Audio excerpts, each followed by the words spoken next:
is Daily Blast Live. We're talking about what you're talking about. Real, honest, entertaining, live. DBL starts right now. 3, 2. All right, welcome to DBL, or Daily Bicep Live. Thank you, Michael Dean. Yes. It is Friday, October 23rd. It's an open carry state, apparently. It sure is. Where's that gun show? I'm Tori here with Al. We do have... Wait, are we good? Do we have a picture of the gun? Let's get a... There's There we Michael go. Dean right there. Fresh from the gym. He makes us all feel bad about ourselves. Jeff and Lindsay join us from home. Jeff, Lindsay, how are you both? Doing well? Hey, happy Friday. Feeling good as long as Michael Dean doesn't show his calves. I still have the best calves at DBL. You do. Totally. You have the best calves of the hosts. Of the host, it's true. Jeff has phenomenal calves. But let's get right into it. Did y'all watch last night's final presidential debate? Well, we finally got a more civil discussion between the two candidates. Here's a look at some of the key moments from last night. Take a look. It will go away, and as I say, we're rounding the turn, we're rounding the corner. It's going away. We're learning to live with it. We have no choice. We can't lock ourselves up in a basement like Joe does. He says that we're learning to live with it. People are learning to die with it. Please respond, and then we're going to have follow-up questions. If this stuff is questions. true about Russia, Ukraine, China, other countries, Iraq, if this is true, then he's a corrupt politician. All right, 5 former heads of the CIA, both parties, say what he's saying is a bunch of garbage. I'm the least racist person in this room. Nobody has done more for the black community than Donald Trump. And if you look, with the exception of Abraham Lincoln. Abraham Lincoln here is one of the most racist presidents we've had in modern history. This guy is a dog whistle about as big as a foghorn. Ooh, so DBL Nation, we actually want to know your opinion. Who won last night's debate for you, President Trump or Joe Biden? Go ahead and go to dblvote.com to weigh in. We're going to have it the whole time, so keep voting. Even if you've never voted before, vote today. Jeff, I want to start with you. What was your overall impression of the debate? Much better. I thought Kristen Welker, first and foremost, did a fantastic job moderating. I think she did an excellent job. I wanted to point that out. I wish there would have been some new questions. I knew a lot of the answers that they were going to say already when the question was presented. So I wish they would have phrased the questions a little differently, or we would have got some different questions in general. I thought it was much more informative, obviously without all the interrupting. You could hear the candidates talk. You got a lot more substance out of what they were saying. So that being said, wherever you left that bar for Donald Trump, I think he raised it. It might have been low to begin with, but I think he raised that bar, especially in the beginning. Towards the end, it got a little more interruptive. I think they were trying to get there. They knew this was the last debate. They were trying to get some words in there, but I think Donald Trump did a better job than he did last time. What else did I hate? I think Donald Trump's strongest moment that I wrote down here was, "You're the reason I ran, Joe." He told Joe, "You're the reason I ran. This is why I want to change things. You have 47 years to change things, and you had 8 years as vice president. Why didn't you change all these things that you're talking about now? How could the American public believe that you're going to change them now?" So I thought that was Donald Trump's best argument to Joe Biden yesterday. Yeah, that was a strong point for President Trump. Lindsay, I want to go on your take. The coronavirus could not have been framed differently from the two presidents. One was, don't shut down the country, and one was, well, I got to shut down the virus. What did you take from the two different takes on those? Well, first, I want to commend President Trump for the disposition, the calm, collected, and Joe Biden overall this was the debate that we deserved. We actually got some answers. They spoke calmly. I know it had a lot to do with the new rules, but I did think that there was a poignant moment when President Trump said that Americans are learning to live with the coronavirus, and Joe Biden pointed out that Americans are learning to die with it, because being from New York, that was heavily affected. I know a lot of family and friends that were impacted, losing family members from the coronavirus in New York, and so I know that it's not something that we should learn to live with. It's something that people are coping with deaths in their family. So I thought that was a huge moment. I also appreciated when Biden said that this country has never shown liberty and justice for all, meaning people of color. And I think that was a poignant moment when we talk about race, to recognize that, acknowledge that, because the first thing to do is acknowledge, then move forward and make policy changes. But as as Jeff pointed out, we have to understand that if Biden has been in position for so long and they have history of the crime bill and things haven't changed, we don't want to be met with just words. We want to be met with real actions this time. Yeah, I hear you. I do want to also, I want to go to Al and ask, I thought Biden was much better on Black Lives Matter, admitting to things that we have racism in this country, and also apologizing for the crime bill. Lindsay, I just wanted to get your quick take, and then I'm going to go to Al. He did apologize for that crime bill, which I thought showed an evolution of at least his mind. What do you think on that? Right, because a lot of times he was lumping it in with the other things in the bill. And as we know, bills have many layers. But that is something that impacted people for generations. And so you have to first address it. The same thing I said about Kamala. You have to first address it, acknowledge that you made the mistake and how you're going to move forward and rectify. For example, if there were people in jail for low-level drug crimes and now you're legalizing marijuana with your new administration, you have to now allow those people to be freed from jail and expunge their records. There has to be real action and steps forward from the things you've done in the past. I completely agree with you. Let's see what we have so far. President Trump at 34%, Vice President Biden winning at 66%. Al, I'm going to give you some comments, and I want your take on the impact of the election, too. Okay. And these comments. LMN1503 on Twitter says, this sealed my choice, Al. Trump, 4 more years with no looking back or regrets. E. Black says, Biden is doom and gloom. Trump is hope and growth. Doretta says, I'm so tired of the bar being set so low for Donald Trump and so high for Joe Biden. And J. David Murphy says the winner last night, Mr. Mute Button. Well, yeah, I mean, the mute button definitely changed things. But Tori, Jeff, Lindsay, I'm wondering, did this matter? I mean, we had a huge drop-off in viewership. It went from basically about, what, 71 million to 21 million? Yeah, we have the ratings in, guys. That's great. It's 73.1 million for the first debate, which was huge, almost a Super Bowl. This one was 21.4 million. And, you know, I feel like that works out poorly for Trump because he was so uncorked, unhinged, loose cannon, whatever word you want to describe the president or an 80s detective. That's how he was acting during the first debate, and I think a lot of people went out and voted. And he was much more reserved, much more, dare I say, presidential in this debate. But not as many people watched. We had, I mean, more than half the drop-off in viewership. So I think it hurt Trump that people saw him at his worst, I see. and fewer people saw him do much better. Let me point this out to you guys, though, that a lot of people don't talk about. I mean, in 2016, Hillary Clinton won the popular vote by 3 million people, right? But that doesn't matter because the electoral votes, Trump won in one section from 77,000 people. That was a swing, 77,000 people. That's a great point. So we look at all these polls and we're, I was saying that's a great point. Keep going. Sorry to interrupt you. Oh, yeah. Sorry, it's weird over here. So I was saying, so we look at all these polls and say, you know what, Biden's so far ahead, it doesn't really matter. It takes 21 million people watch. It takes 77,000, as we learned in 2016, to swing that election. So I wouldn't discount how many viewers watch because it's still going to be a huge impact. And if you guys don't know right now, I think we're about 47 million votes in. We are so far ahead. We're going to expect to see about 160 million turnout. In the election of 2016, that was 136 million, so a much bigger turnout. We'll see how that goes. I wanted to get your take really quick on Kristen Welker versus Chris Wallace. Raise your hand here if we all thought Kristen Welker was better, but why? We all think she's better. Let's all raise our hands. Why, Al, do you think she was so much better? Because she was prepared, and I want to give Lindsay plenty of time to talk, because this is a colleague of yours. She was prepared. I think Chris Wallace thought he was about to, do a presidential debate, and he ended up refereeing a WWE match. But it's like he had never known Trump before, right? It was I don't think he was prepared for that. And let's be honest, nobody really could have been. You know what? He should have been. You should have known who Trump is. Well, then that's an indictment that's bigger than Chris Wallace. If he should be expecting that on a presidential stage. Chris Wallace should know that Trump's going to interrupt. I don't think that's fair. I don't think that's fair to compare those two, especially with the advantage of the mute button. I thought they both did a fantastic job. I don't think we should put one down over the other. I definitely do. I think Chris Wallace should have learned his lesson, and he didn't prepare it. I think Kristen Welker had better direct questions. Lindsay, what do you think? I want to tell you again, I think Chris Wallace did a fantastic job with the lemons that he was handed. Thank you, Lindsay. Thank you, Lindsay. I disagree with all of you. I thought he was not ready. He is a pro, and he was not ready. It's really important to me that she did such a great job because she's the first black woman to moderate a debate like this since 1992. She also is somebody that I work with. She was one of my first mentors at NBC 10 in Philadelphia, really teaching me the mechanics of journalism. I met her again at MSNBC when I was a producer, and she came over there as a host. She is somebody who spent her whole career, I mean, in investigative journalism and true journalism, really understanding what it takes to get to the bottom of issues. And so I'm glad that she had this opportunity. I think she stepped up to the plate and really raised the bar for all moderators, and hopefully for all presidential candidates to come correct and know that you're going to respect the moderator and answer questions appropriately. Yes, I completely agree. One of my favorite. I'm glad that we evolved.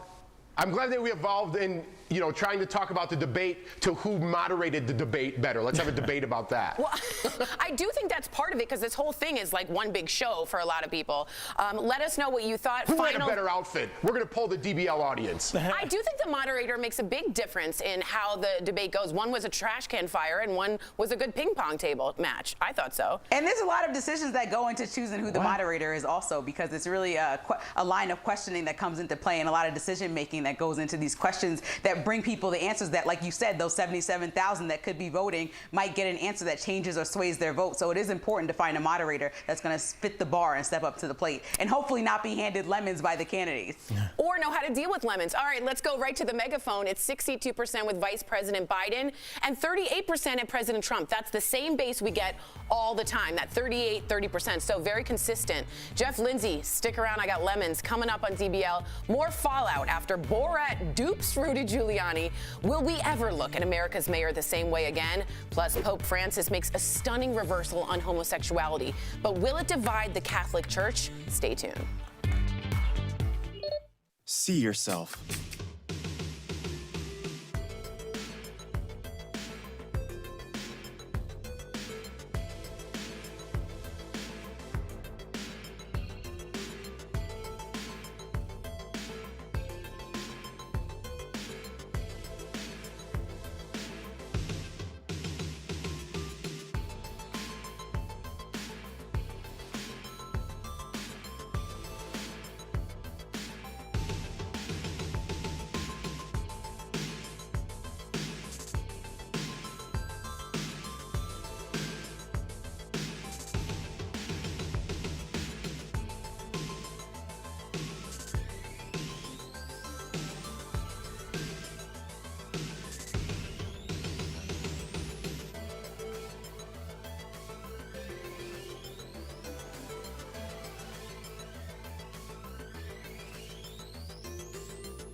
Welcome back to DBL. All right, we have an update to a story we talked about yesterday about the Pope's shocking endorsement of same-sex civil unions. Well, it's now causing all sorts of confusion with other church leaders. So a number of cardinals, both here in America and globally, are actually hitting back, saying the Pope's private opinion does not correspond to the teachings of the church. There are even fears that it could cause a rift. I want to go to Jeff quickly because you are a practicing Catholic. I believed that the Pope was almost coming from God and had a doctrine coming from God. It was almost sort of blessed by that. Is this a private opinion in your take, or is this for the whole church, what he said? Listen, Tori, this is very complicated, this subject, and I think it means something different to each individual. To me, God lives within me, right? When I look at the Bible, when I read the Bible, it's broken down into how many different languages till it gets to me over how many, thousands of years, 2,000 years, right? So I don't take the word exactly for what it means. I love God, I believe in God, but listen, if in the Catholic religion, no matter what sins you caused, you're forgiven under God. And you go to heaven. So if people look at being gay for some reason as a sin, it doesn't correlate to me. Do you understand how I'm saying that? People are so shameful of being homosexual, but God is forgiving of all. So those two don't connect. And I've always had a question with that, and Lindsay, I want your take, and that the Catholic Church says we're all God's children, but for a long, long, long time, gay people were not included in that umbrella. And I think this is a weird sort of switch. As Jeff said yesterday, it's a step in the right direction, but you can see that it's going to cause confusion. Right. I think this is a major break in historical Catholic teachings. We can't imagine any other pope historically saying anything like this, but he's known to be a more progressive pope. But I also think if you look at our country specifically, you have President Obama that was in office that supported same-sex marriage as he developed his role in office. You have Republicans and conservatives in this country that are supporting LGBTQ+ community. So I think it's all evolving, and I think that the pope is just on board understanding that we are a country that needs to understand that everybody that falls under different diaspora of people, we cannot pigeonhole people and say that they can't love the same God and the same higher power that we love just because of their sexual orientation. With 30 seconds left, Al, though, don't you think this could cause a rift in the Catholic Church? I'm happy that of course I'm happy, but this could cause a major rift, no? Yeah, it's a major subject. Major subjects cause major rifts. And I think this is the church trying to make sure that they survive moving forward. You have to understand, leaders don't lead, they follow, and they listen to what the people are saying. Obama did the same thing, as Lindsay just said. If you want to keep young people coming into the church and not watch your flock continue to dwindle because you are saying things that does not resonate with the globe for the most part, I think they said same-sex marriage is at 71% universally. Republicans and Democrats in this country are okay with it. Yes, if you shame that, you are going, I'm not going to church, so I'm going to go somewhere where like my homie Michael Dean can't go. Right. I'm going to go somewhere where my trans family member can't go. Nah, that's not happening. So if you want to keep people in the church, go ahead, Jeff. Just to put a quick button on this, I know we got to go. The last couple services I've been to, Christmas, Easter, the pastor has been welcoming of all, and he mentioned homosexuality, says everyone's welcome in his church. So this being said now, it's already been changing the last couple of years, so I like the direction. Everyone's going in religion. And to Jeff's point really quickly, when I drive past churches, I see those signs out. Too. Everybody is welcome, so you're right, Jeff. Progress, people, progress. We'll be right back. If you have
Welcome back to DBL. The drama is not over for Rudy Giuliani. Sacha Baron Cohen is defending his prank, even though Giuliani called Cohen a stone-cold liar. What a good fifth-grade insult. You'll remember the president's lawyer was tricked into appearing in the latest Borat movie. He was caught with literally his hands down his pants in a hotel room with an actress he thought was a journalist. He also How many holiday greeting cards is that going to be on?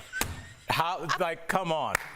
That is one of the most... It's an image I'm trying not to laugh at. I know. Rudy says he was tucking in his shirt, but Sacha Baron Cohen hit back today on Good Morning America. Let's take a look.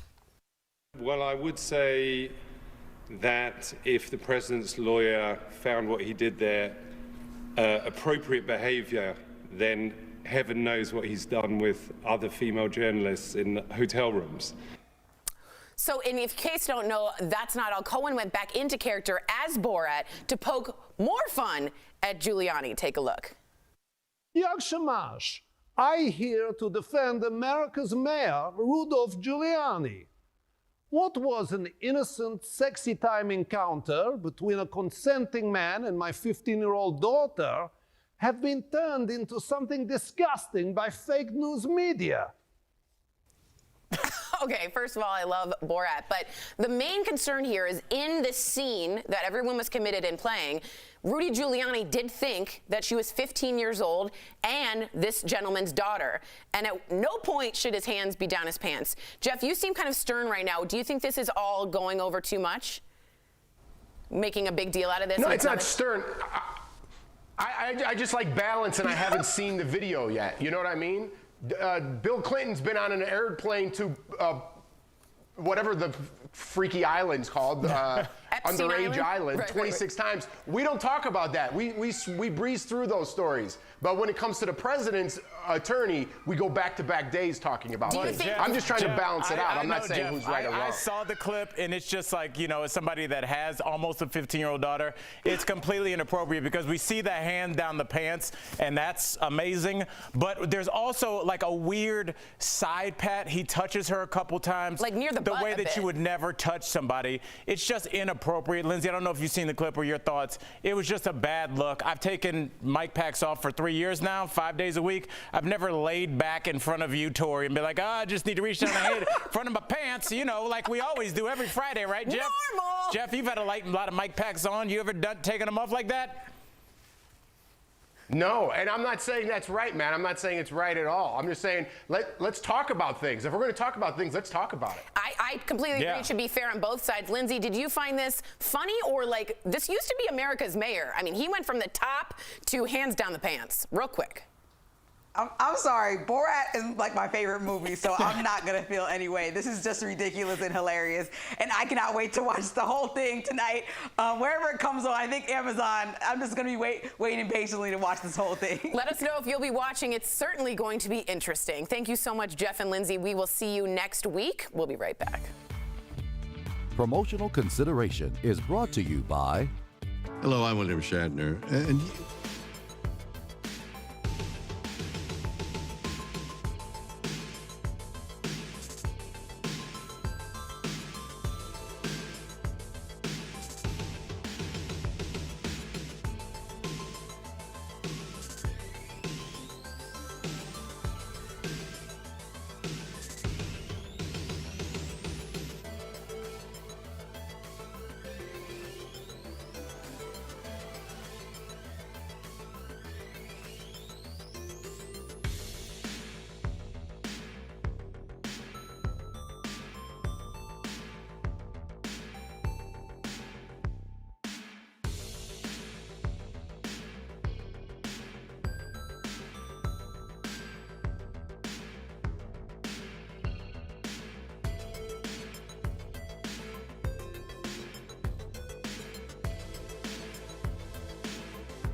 Welcome back to DBL. Winter is around the corner. It's snowing here in Denver, which means it's almost time to get your car ready for the colder weather. We're chatting about it in today's DBL Drive, sponsored by who, y'all? Car Shield. Did you take my catchphrase? I kind of took your thing. You just took it and now you just say it like it's yours now.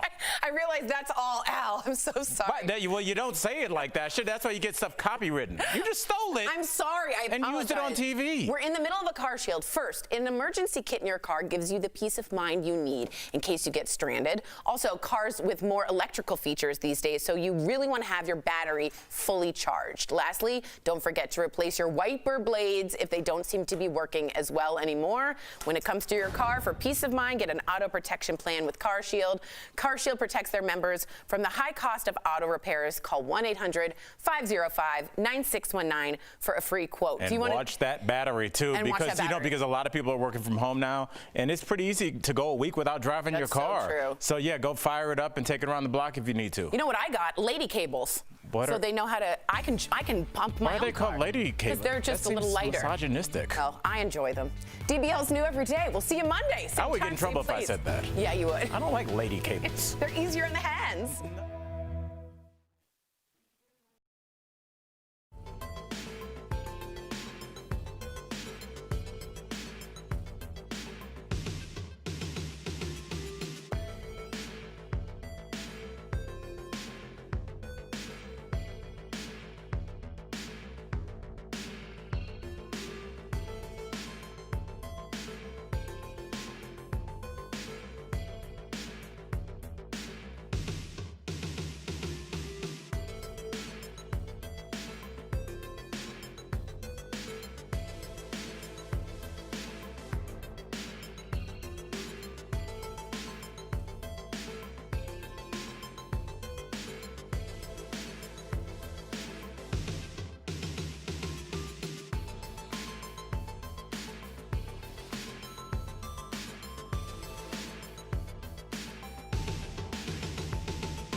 On Daily Blast Live.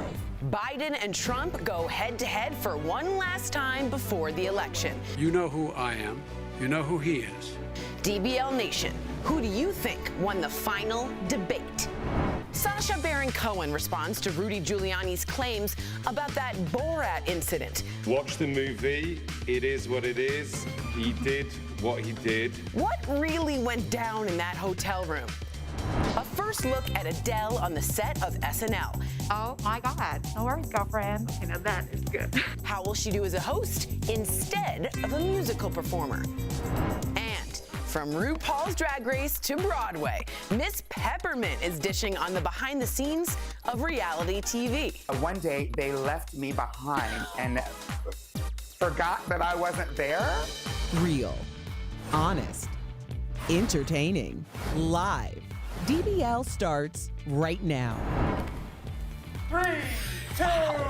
Oh my goodness, Michael Dean looking good today. Welcome to DBL. It is Friday, October 23rd. I am Sam here with Tori. Did you just flex? Yeah, I was trying. Are you trying to compete with Michael Dean? No, I would never. Michael Dean is, we can't compete. He makes us all feel bad. Here's a shot at Michael Dean. Oh my God. Slow clap. Wow. Jeff and Erica joining us from home. Hey, Jeff. Hey, Erica. How are you? Happy Friday. Erica, give us a Friday, girl.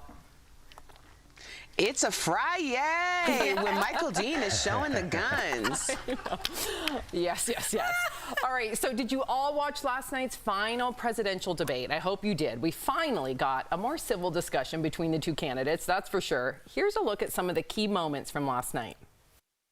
It will go away, and as I say, we're rounding the turn, we're rounding the corner. It's going away. We're learning to live with it. We have no choice. We can't lock ourselves up in a basement like Joe does. He says that we're learning to live with it.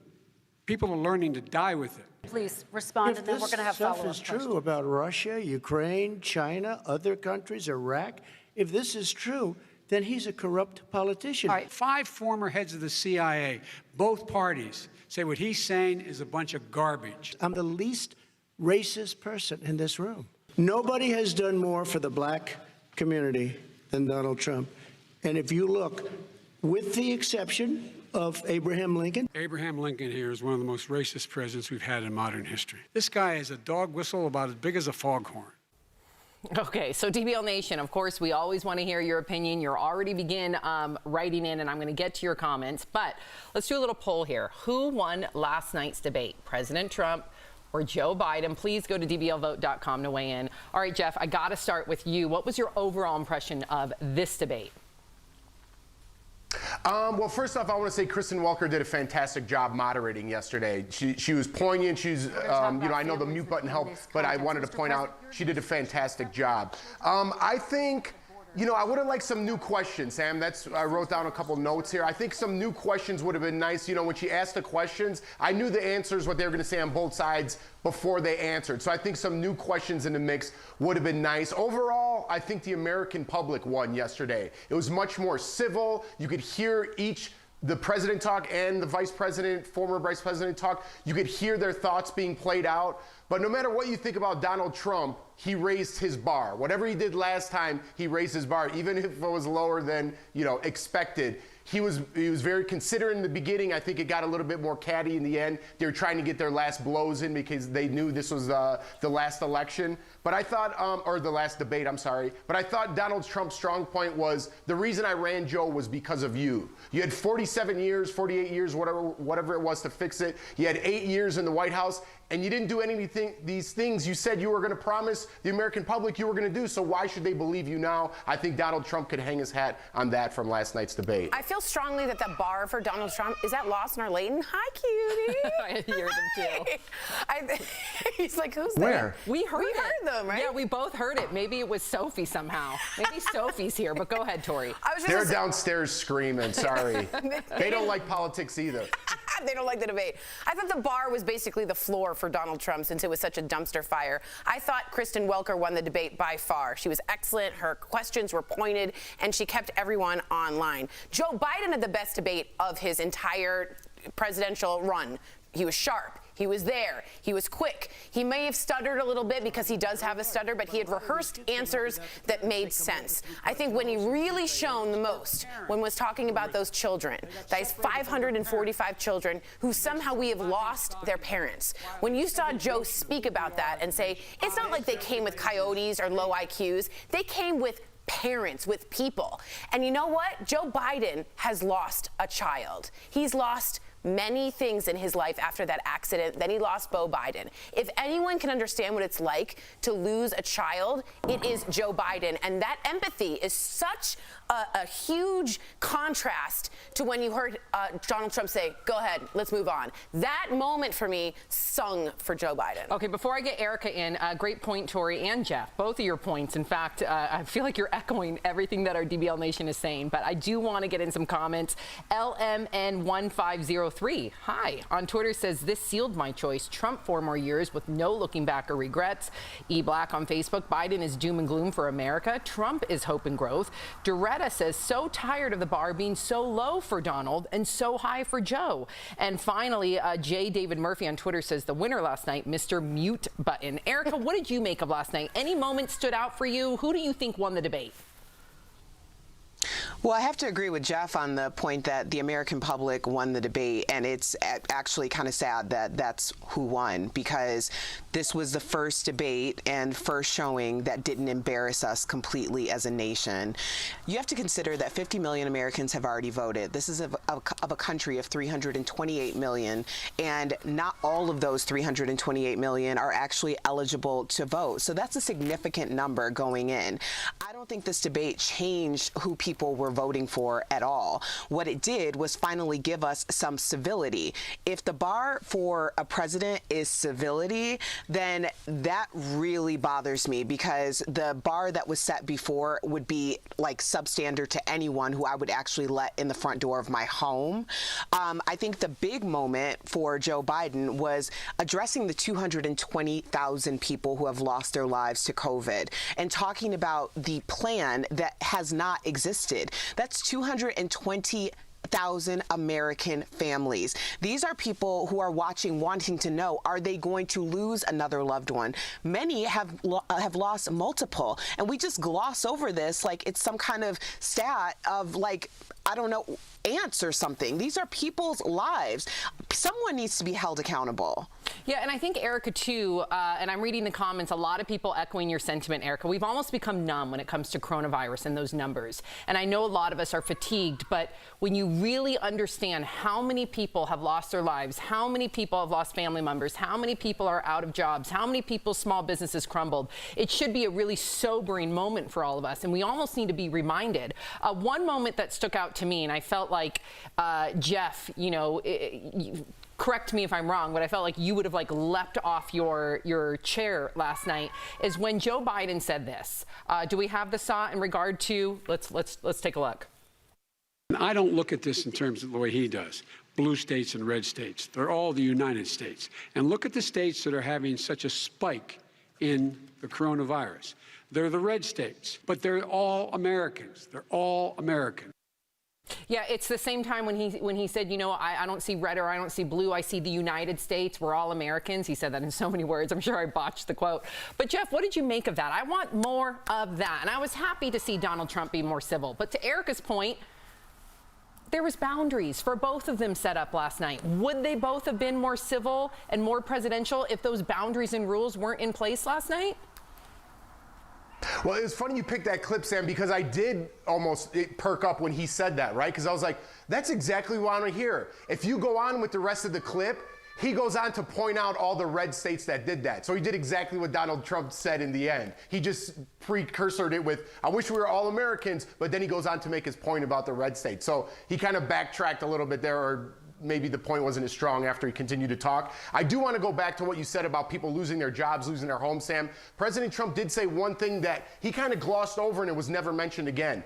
Depression, suicide rates are all on the rise. They're skyrocketing. Nobody seems to care about those numbers at all. I mean, at least we mentioned COVID numbers. Nobody's talking about the depression rate, what it's going to be like when we come out of this thing on the other end, whenever that may be, what the numbers are going to be for suicide, the people that are going to have to use medication after this. I mean, we're going to have to psychologically build up America again, and nobody's talking about that. Valid point. Very valid Jeff, point. I really appreciate Jeff's point, because even before COVID, you have to realize that the suicide rate in this country, we lose a commercial airliner a day. Imagine if a commercial airline plane crashed a day. That would be like major headline news. We never talk about that. And that was before the pandemic. Now we're having people who are experiencing issues because of isolation, and it's magnified. So the idea that we have 220,000 people who have been confirmed cases died of COVID. What about all of the people who are also dying of COVID because of this mental health situation? And I appreciate that Jeff brought that up. I appreciate that was identified at all, because we are in a major crisis. And to go back and forth and act like these are the two most important people in the world, they are very important. But when it really comes down to it, does it matter if nobody's here? Fair point. Wow.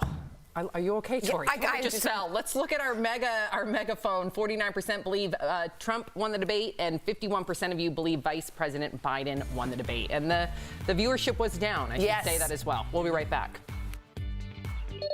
See yourself. 「 See yourself. 」 See yourself. 」 See yourself. 」 See yourself. 」 See yourself. 」 See yourself. 」 See yourself. 」 See yourself. 」 See yourself. 」 See yourself. 」 See yourself. 」 See yourself. 」 See yourself. 」 See yourself. 」 See yourself. 」 See yourself. 」 See yourself. « 」 See yourself.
Welcome back to DBL. So we have an update to a story that we talked about yesterday about the Pope's shocking endorsement of same-sex civil unions.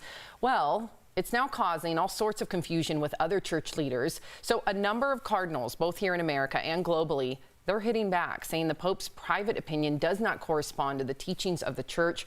There are even fears that it could cause a rift. Wow. Jeff, you know, you practice, you're a practicing Catholic. Hearing the pushback, how does that make you feel?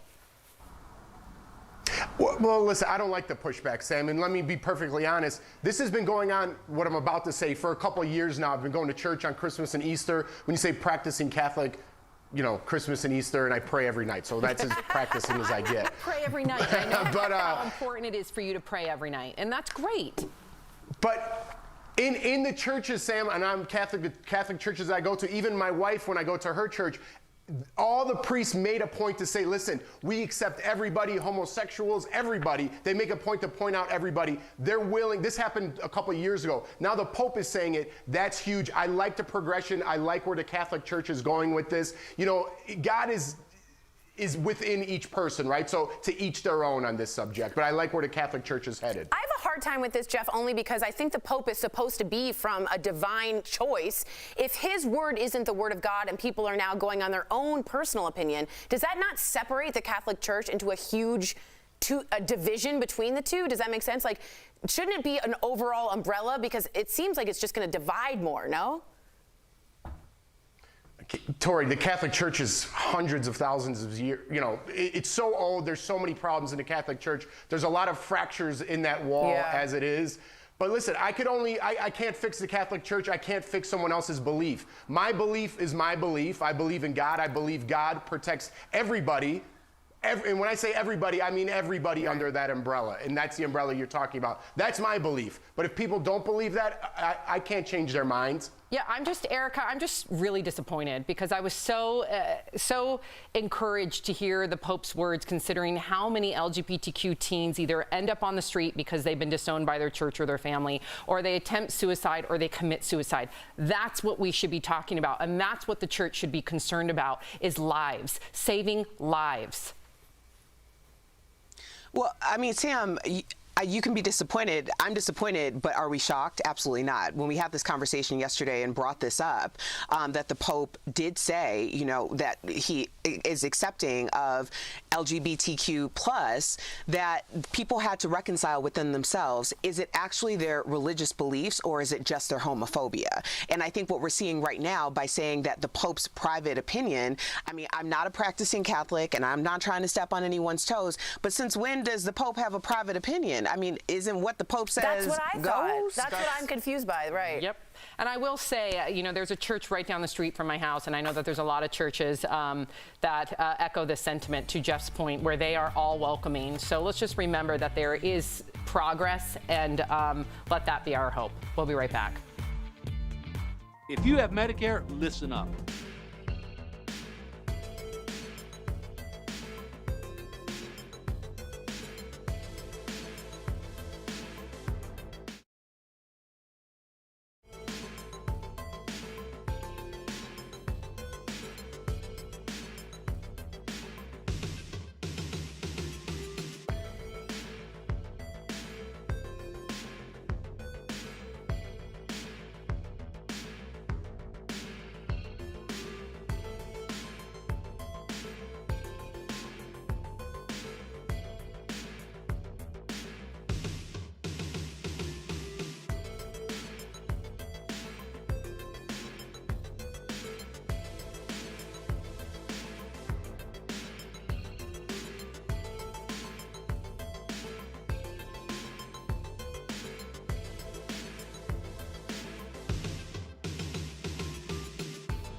Welcome back to DBL. Today we're shining a spotlight on an amazing woman named Miss Peppermint. She's a trans woman who is breaking down barriers. You have to check her out.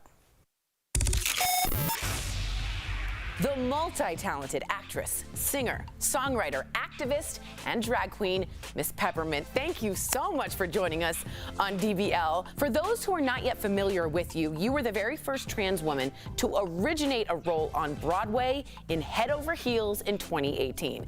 You know the world complex and why truly temperamentally tranquilized. Tell me about that experience. It was amazing. It was a musical that was inspired by the Go-Go's, and I had the opportunity to audition. I went in, I nailed it. I'm really thankful and grateful for the opportunity. Maybe I'll be back on the stage someday. I was trained classically and went into this. You were trained classically, and people didn't really believe in you. Is that right? Tell me kind of a little bit about that background, how you kind of had to fight for yourself to be a pioneer. Yeah, you know, all my life I've always been a queer child, but when I went to school and was working on my degree in musical theater performance, which I have, I was confronted by a lot of teachers who would basically tell me, "You are just too queer. You're never gonna work on Broadway, and there's literally no roles written for trans women or people like you." And so, and look at you now. My God, good for you. Darling, Let's talk. Yes, please, with the fan and everything. Let's. I want to get into Drag Race. You were season 9 runner-up. Spicy, red hot chocolatey. I'm minty fresh, but it ain't for free. What has that experience meant to you? And do you have any sort of funny behind-the-scenes story? Doing reality TV shows, unlike anything else, you cannot prepare for it. And so when I got there, I was quite surprised to find out that you were not allowed to talk to each other. You don't have a name, you have a number. Does that make sense? Yeah. One day, they left me behind and forgot that I wasn't there. And I'm like, wait a minute, I'm one of the 13 people on your TV show. And that was a whole big thing. Somebody got fired. I was terrified.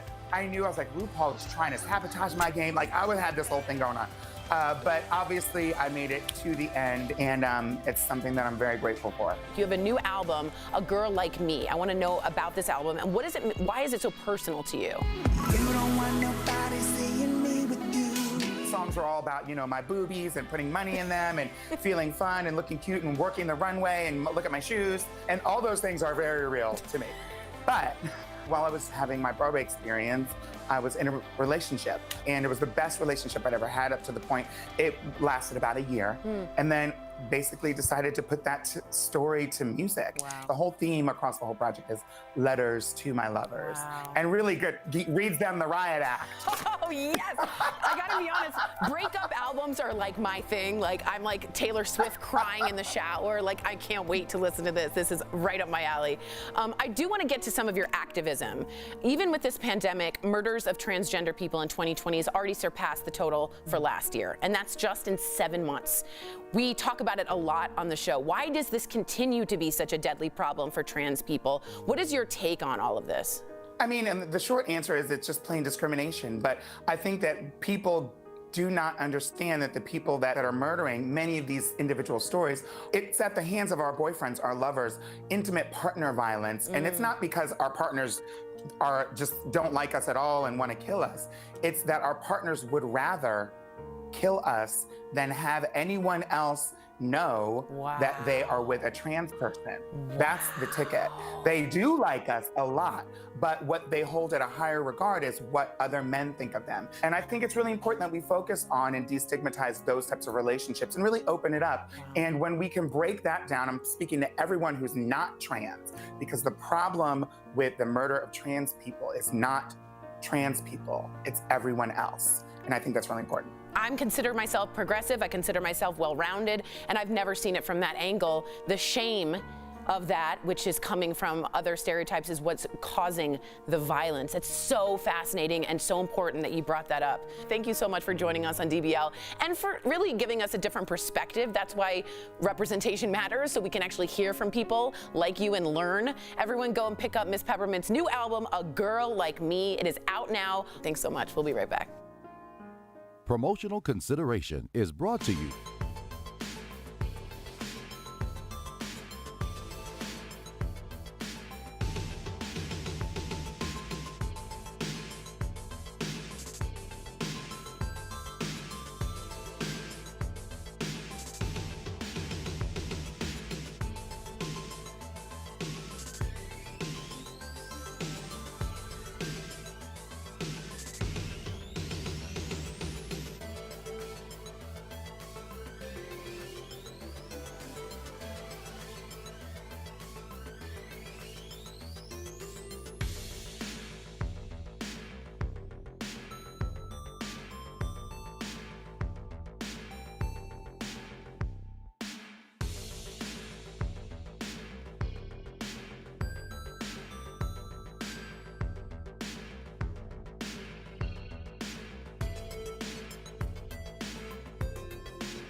you got a little shout out. I sure do. Mr. Jerry Schulman's birthday, my father. I just want to wish him the happiest. He is all about gentleness and strength being one and the same, and he's also about education. And I've always tried to look up to my dad. So happy birthday, Jerry. We love you. Smart. Smartest man I know. The apple doesn't fall far from the tree. Happy birthday, Jerry. We'll be right back.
This is Daily Blast Live. We're talking about what you're talking about. Real, honest, entertaining, live. DBL starts right now. 3, 2. There's Michael Dean again with those arms. Welcome to DBL. They look good. Tori, Not as much. Tori keeps No. flexing. Jeff and Erica joining us from home. Let's get started. The drama is not over, you guys, for Rudy Giuliani. Sacha Baron Cohen is defending his prank, even though Giuliani called Cohen a stone-cold liar. That was his quote. So you'll remember the president's lawyer was tricked into appearing in the latest Borat movie. He was caught with his hands down his pants in a hotel room with an actress he thought was a journalist. Rudy says he was tucking in his shirt, but Cohen hit back today on GMA. Watch.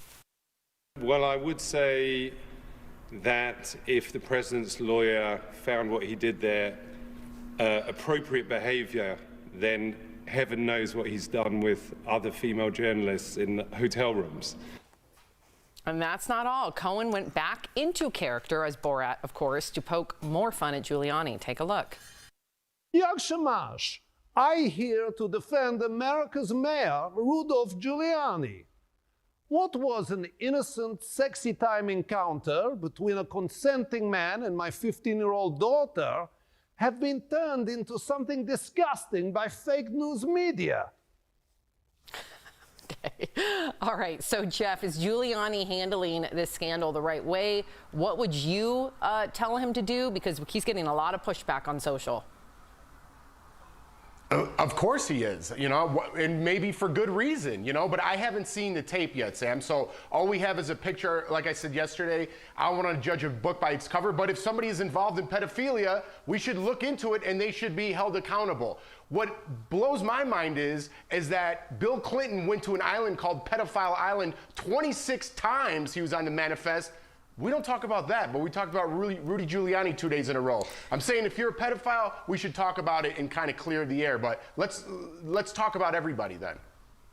Erica, I saw you. No, let's not talk about everybody because we need to stay focused on what matters right now. What matters is that this was a very highly inappropriate situation. I have been in several hotel rooms doing shoots, and generally I am the only female there, and there is just a sense of protocol as to how to conduct yourself. The idea that he was even alone in the bedroom section of this suite with a female reporter is suspect in itself, that they were alone together. The last time that I did a shoot in a hotel, everyone was so considerate of the fact that I was the only female in the room. Even when I mic'd, everyone removed themselves from the entire suite so that I could mic myself. So I just think the whole thing is completely suspect, and I want to talk about this because that's what we're talking about today, because he's actually relevant in this moment. What's even worse, Erica, is he thought that she was 15. He thought that she was 15 and that it was this person's daughter, Borat's daughter, who he didn't know was fake, right? So now you're talking about not only a female journalist, but an underage female journalist in a room. As you said, I've never put a mic down my crotch or front area ever. I've never done that. If you watch the clip, which I have, he does touch her lower area or butt area in a way that's totally inappropriate. This is a story from Fall of Grace. This was America's mayor. 9/11, he couldn't touch him with his popularity. He was beloved. This man has zero political credibility left, and he is the president's personal attorney. Get out of here. Jeff, any final rebuttals, or do you want me to move on? No, I mean, listen, I wasn't supporting him either, but you guys came down pretty hard, but we still blew past the second part of what I was talking about. So maybe one day we could get to that story. Got it. Okay, so Adele is back, but not with a new album, not even one song, but with a Saturday Night Live promo, you guys. I can't wait. Watch. Hi, I'm Adele, and I'm hosting Saturday Night Live this week with musical guest Her. Right, so tune in. It's fit to be wicked. I'm sorry, bad idea. That was a bad idea. Adele. Oh, my God. No worries, girlfriend. Okay, now that is good. Wow, obviously Adele's weight loss has people talking, but so does her American accent. Yes. So here's the thing. People want to hear her sing, but it seems like, based on what I'm reading, Eric, on social media, more people want to see her host. They want to see if she has some acting chops and if she's going to pick fun at all the haters who've been criticizing her weight loss. Only Adele could get away with being one of the most powerhouse voices in the world and go to SNL and never sing. Like, what is that about? It's crazy. What is that about? My theory is, and I'm with you, I think it's so awesome SNL took a chance on one of the best musical guests they have as the host, is because I think she's going into acting. I think Adele wants to go into hosting. She's got that Cardi B personality. Bloody hell! You know, she's got that really great personality. I could see her hosting a late night or doing some kind of award show. So way to go for Adele to take a challenge. Jeff, I want to hear. So is she not going to sing at all? I think she'll sing in a sketch, Jeff, maybe. do you think that somehow she'll sing, to Tori's point, either in a sketch, or do you think that somehow she really will be the singing guest and drop some new music? That's what I'm hoping. Well, to Tori's point, before we start giving her shows on late night, let's see how she does on SNL. That's not a knock on her at all. I think she's going to do great. And I applaud Adele, and I'm not knocking her in any way. I'm knocking Tori. I think it's great when people go outside their comfort zone, right? I think it's even better if she doesn't sing, because people are expecting her to sing. Like, it doesn't matter how she hosts, at least she'll sing at the end. I hope she doesn't sing and just shows her chops at hosting, because I love when people go outside their comfort zone. She's comfortable with singing. She probably will sing something, but I love it and I applaud it that she's going for it. And who knows, maybe she will have a hosting gig like Tori said one day, but let's see how she does Saturday first. I want both. I'm going to be selfish here. I want both. Okay, so we're going to send a big congrats to Ryan Reynolds. The actor voted for the first time as an American citizen. There he is. He shared the news on social with a picture of him and his wife, Blake Lively. Ryan was born in Canada. Okay, so I want to go around the horn and just hear about everybody's first time voting.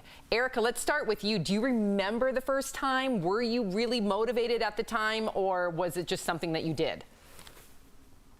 I do remember the first time. I remember it being very, like, pedestrian, because I had been going to the polls with my grandmother, Big Mama, for, I mean, forever.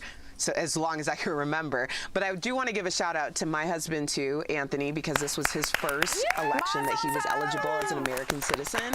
He's also a dual citizen from Canada. So it was a really big deal, and we sat down and had like almost like a lunch date with voting, because it took an hour and a half for us to like go through all the issues. So know your ballot, folks. Know what's on your ballot. Anthony was like reading the Declaration of Independence. He's so into it now. That's you. That's you, That's Tori. Anthony too. We're gonna save Tori for last, Jeff, because you know Tori's first day to vote was like like her prom day. Like this was a big day for her wedding day. What about you, Jeff? Do you remember your first time voting?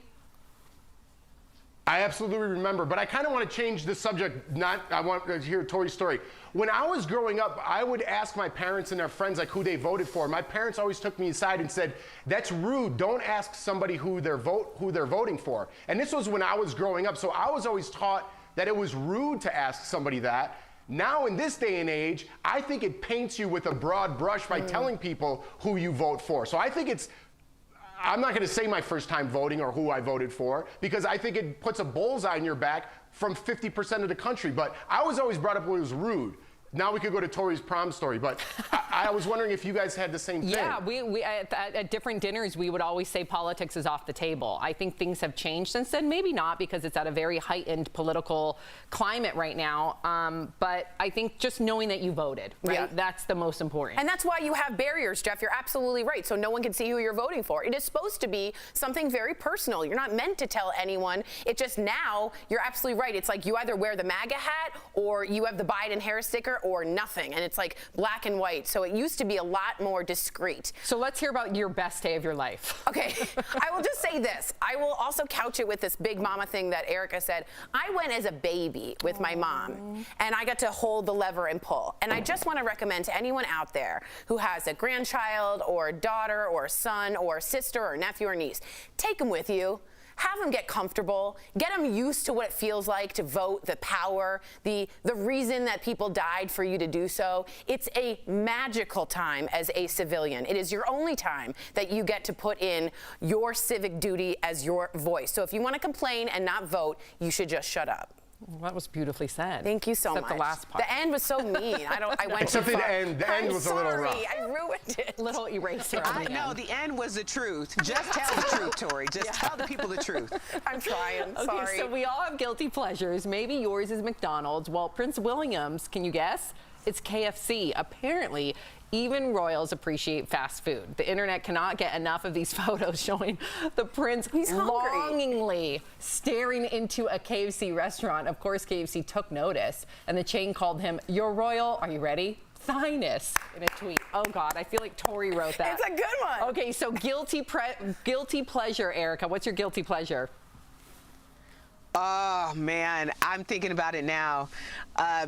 Burger King Whopper with cheese, extra pickles. Yes. Okay, Jeff? Well, cheese is my guilty pleasure, but specific restaurant, Portillo's. If you know, you're from Chicagoland area, but they're all over now. Portillo's, forget it. Forget about it. What about you, Tori? I'm gonna get aboard the Burger King train. Somehow the mayo and the charred broiled, the smell, it's something that whispers to me as a siren.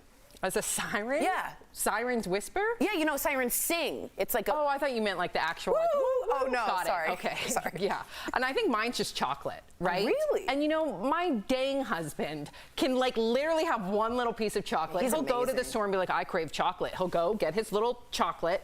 He'll have one little piece, and then all night long, I'm like, "There's chocolate in the fridge, there's chocolate in the cupboard, there's chocolate, chocolate, chocolate, chocolate," and then the chocolate's gone. Do you like white, milk, dark? All of it. Whoa. Yeah. Mm-hmm. All of it. Whoa. So, who's over there? Can we say hi? Who is it? Who is it? Do you want to say hi, love? Come here, bring him over. Here, just give me, it's Layton. Hi, Layton. It's our little one. We need some Layton He love. threw a diaper away and he goes, "Ew, it stinks." Say hi. Layton. Say hi. Say hi. Layton, I miss Say you. hi. Oh, I Say needed hi. that. Is it stinky? Hi, Layton. Stinky. It's stinky. It just changes diaper. Bye. Stinky. Jeff and Erica, don't go away. Coming up on DBL, we're talking to a chef who faced having her restaurant shut down for good because of the pandemic, but she did not let it hold her back. In fact, it led to a comeback that included feeding thousands of kids for free. Her powerful story next.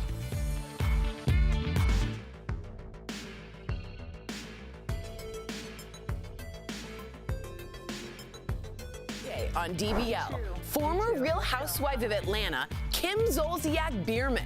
Will she ever return to the show that made her a star? There's not enough money, honey, for me to go back to the show. Period. That's Monday on DBL. Closed captioning.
Welcome back to DBL. What would you do after losing it all? Well, a gas leak forced chef Millie Pear to close her restaurant, and the pandemic stopped her catering business.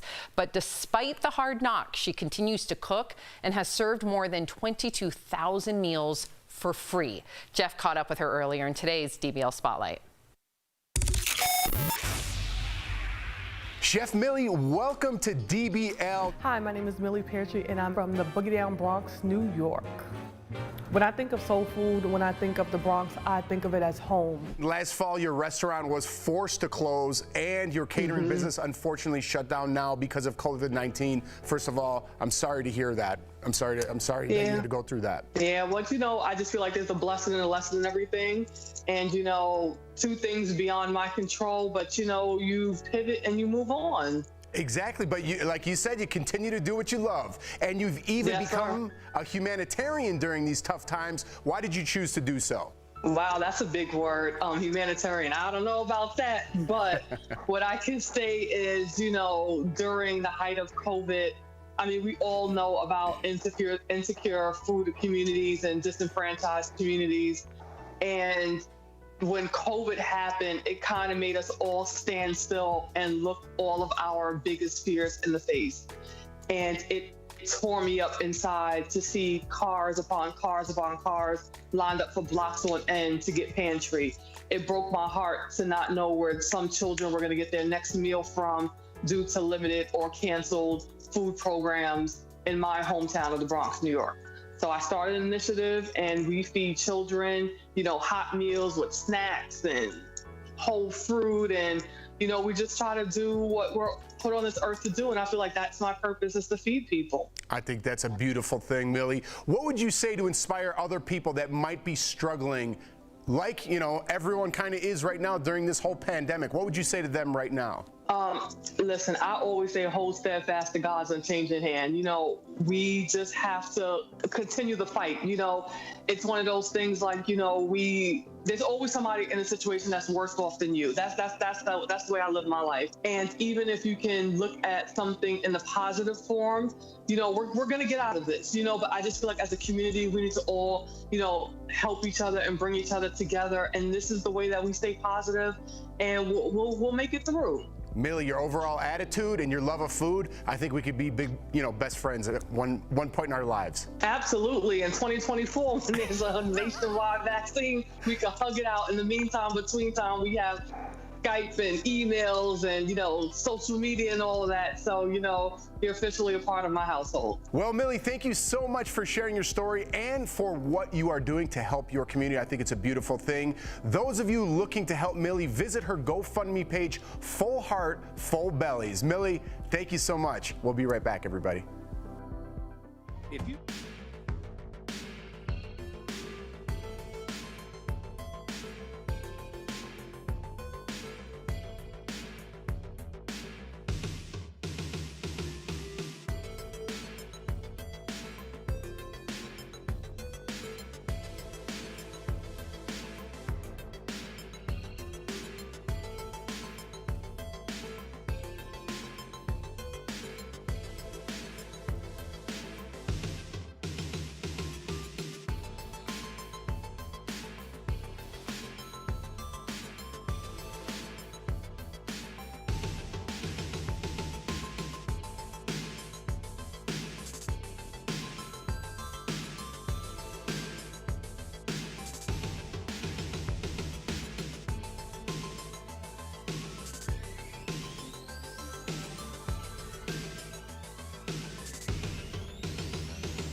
Welcome back to DBL. Winter is around the corner, which means it's almost time to get your car ready for the colder weather.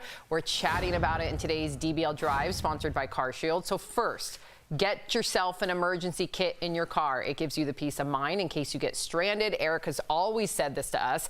Also, since cars have more electrical features these days, your battery should always be fully charged. Remember that. And lastly, don't forget to replace your wiper blades if they don't seem to be working as well anymore, because then you have no visibility. So when it comes to your car, for peace of mind, get an auto protection plan with CarShield. CarShield protects their members from the high cost of auto repairs. Call 1-800-505-9619 for a free quote. Also, I think very important, my dad taught me at a very young age how to change a tire. So if you ever have a flat tire, you're all by yourself, you can't even call AAA, or you don't have the time, or whatever it may be, you should be able to learn how to change a tire.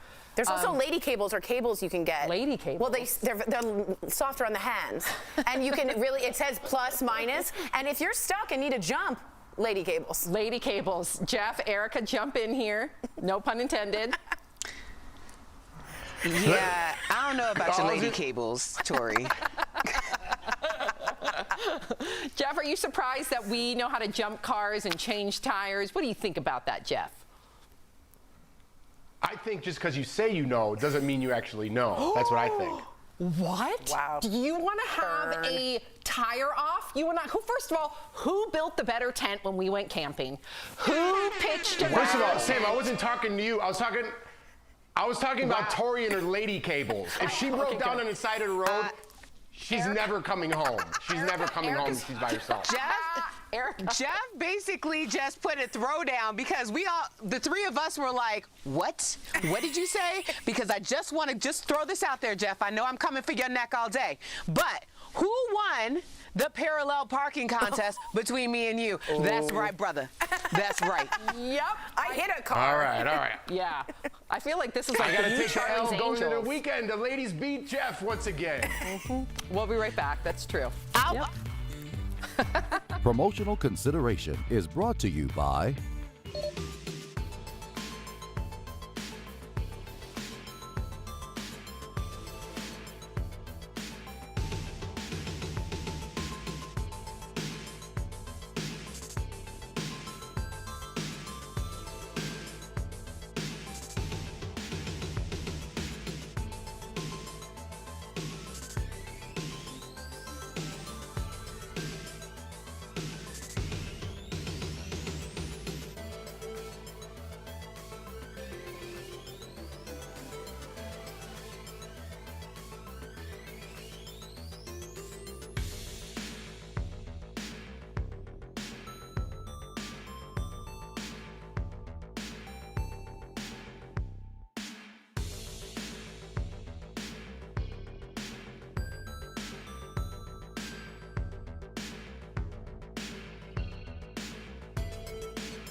Welcome back to DBL. Eric and Jeff are back. I'm surprised you're back, Jeff. We've been on you all day. I just want to say you're such a good sport. We love you, Jeff, and way to hold your own amongst these cray-cray ladies, myself included. Sam, Jeff, we still friends, right?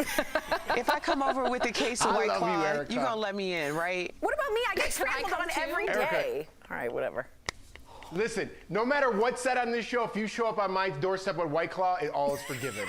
Yes. I'm there too. And poor Tori tried to get a word in just now. She said that we trample over her every day, All Jeff. the time. Jeff, you do. I don't even listen half the time to Tori.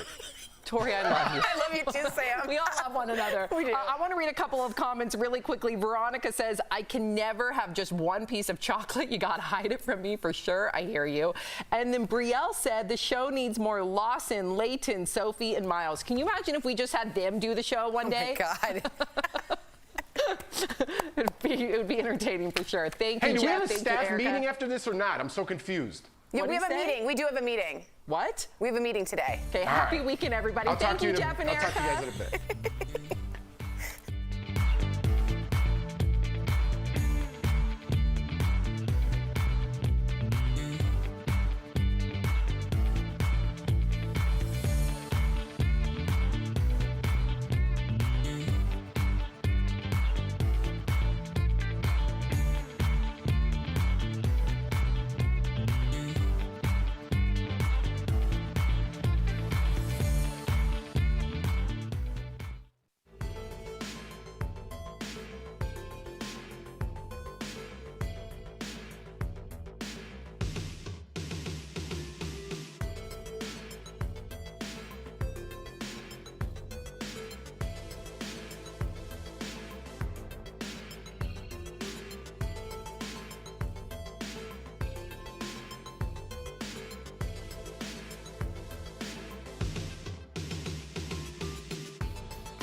Today on Daily Blast Live. Biden and Trump go head-to-head for one last time before the election. You know who I am. You know who he is. DBL Nation, who do you think won the final debate? Sacha Baron Cohen responds to Rudy Giuliani's claims about that Borat incident. Watch the movie. It is what it is. He did what he did. What really went down in that hotel room? A first look at Adele on the set of SNL. Oh my God. No worries, girlfriend. You know, that is good. How will she do as a host instead of a musical performer? And from RuPaul's Drag Race to Broadway, Miss Peppermint is dishing on the behind the scenes of reality TV. One day they left me behind and forgot that I wasn't there. Real, honest, entertaining, live. DBL starts right now. 3, 2. Oh my goodness, Michael Dean looking good today. Welcome to DBL. It is Friday, October 23rd. I am Sam here with Tori. Did you just flex? Yeah, I was trying. Are you trying to compete with Michael Dean? No, I would never. Michael Dean is, we can't compete. He makes us all feel bad. Here's a shot at Michael Dean. Oh my God. Slow clap. Wow. Jeff and Erica joining us from home. Hey, Jeff. Hey, Erica. How are you? Happy Friday. Erica, give us a Friday, girl. It's a Friday when Michael Dean is showing the guns. Yes, yes, yes. All right, so did you all watch last night's final presidential debate? I hope you did. We finally got a more civil discussion between the two candidates, that's for sure. Here's a look at some of the key moments from last night. It will go away, and as I say, we're rounding the turn, we're rounding the corner. It's going away. We're learning to live with it. We have no choice. We can't lock ourselves up in a basement like Joe does. He says that we're learning to live with it. People are learning to die with it. Please respond, If and then we're this going to have stuff follow-up is true questions. about Russia, Ukraine, China, other countries, Iraq, if this is true, then he's a corrupt politician. All right, 5 former heads of the CIA, both parties, say what he's saying is a bunch of garbage. I'm the least racist person in this room. Nobody has done more for the black community than Donald Trump. And if you look, with the exception of Abraham Lincoln. Abraham Lincoln here is one of the most racist presidents we've had in modern history. This guy is a dog whistle about as big as a foghorn. Okay, so DBL Nation, of course, we always want to hear your opinion. You're already writing in, and I'm going to get to your comments. But let's do a little poll here. Who won last night's debate, President Trump or Joe Biden? Please go to dblvote.com to weigh in. All right, Jeff, I got to start with you. What was your overall impression of this debate? Well, first off, I want to say Kristen Welker did a fantastic job moderating yesterday. She was poignant. She's, I know the mute button helped, but I wanted to point out she did a fantastic job. I think, I would have liked some new questions, Sam. I wrote down a couple notes here. I think some new questions would have been nice. When she asked the questions, I knew the answers, what they were going to say on both sides before they answered. So I think some new questions in the mix would have been nice. Overall, I think the American public won yesterday. It was much more civil. You could hear the president talk and the former vice president talk. You could hear their thoughts being played out. But no matter what you think about Donald Trump, he raised his bar. Whatever he did last time, he raised his bar, even if it was lower than, expected. He was very considerate in the beginning. I think it got a little bit more catty in the end. They were trying to get their last blows in because they knew this was the last election. But I thought, or the last debate, I'm sorry. But I thought Donald Trump's strong point was, the reason I ran Joe was because of you. You had 47 years, 48 years, whatever it was to fix it. You had 8 years in the White House, and you didn't do anything, these things you said you were going to promise the American public you were going to do. So why should they believe you now? I think Donald Trump could hang his hat on that from last night's debate. I feel strongly that the bar for Donald Trump is that Lawson or Layton. Hi, cutie. I hear them too. He's like, who's Where? there? We heard them, right? Yeah, we both heard it. Maybe it was Sophie somehow. Maybe Sophie's here, but go ahead, Tori. They're downstairs screaming, sorry.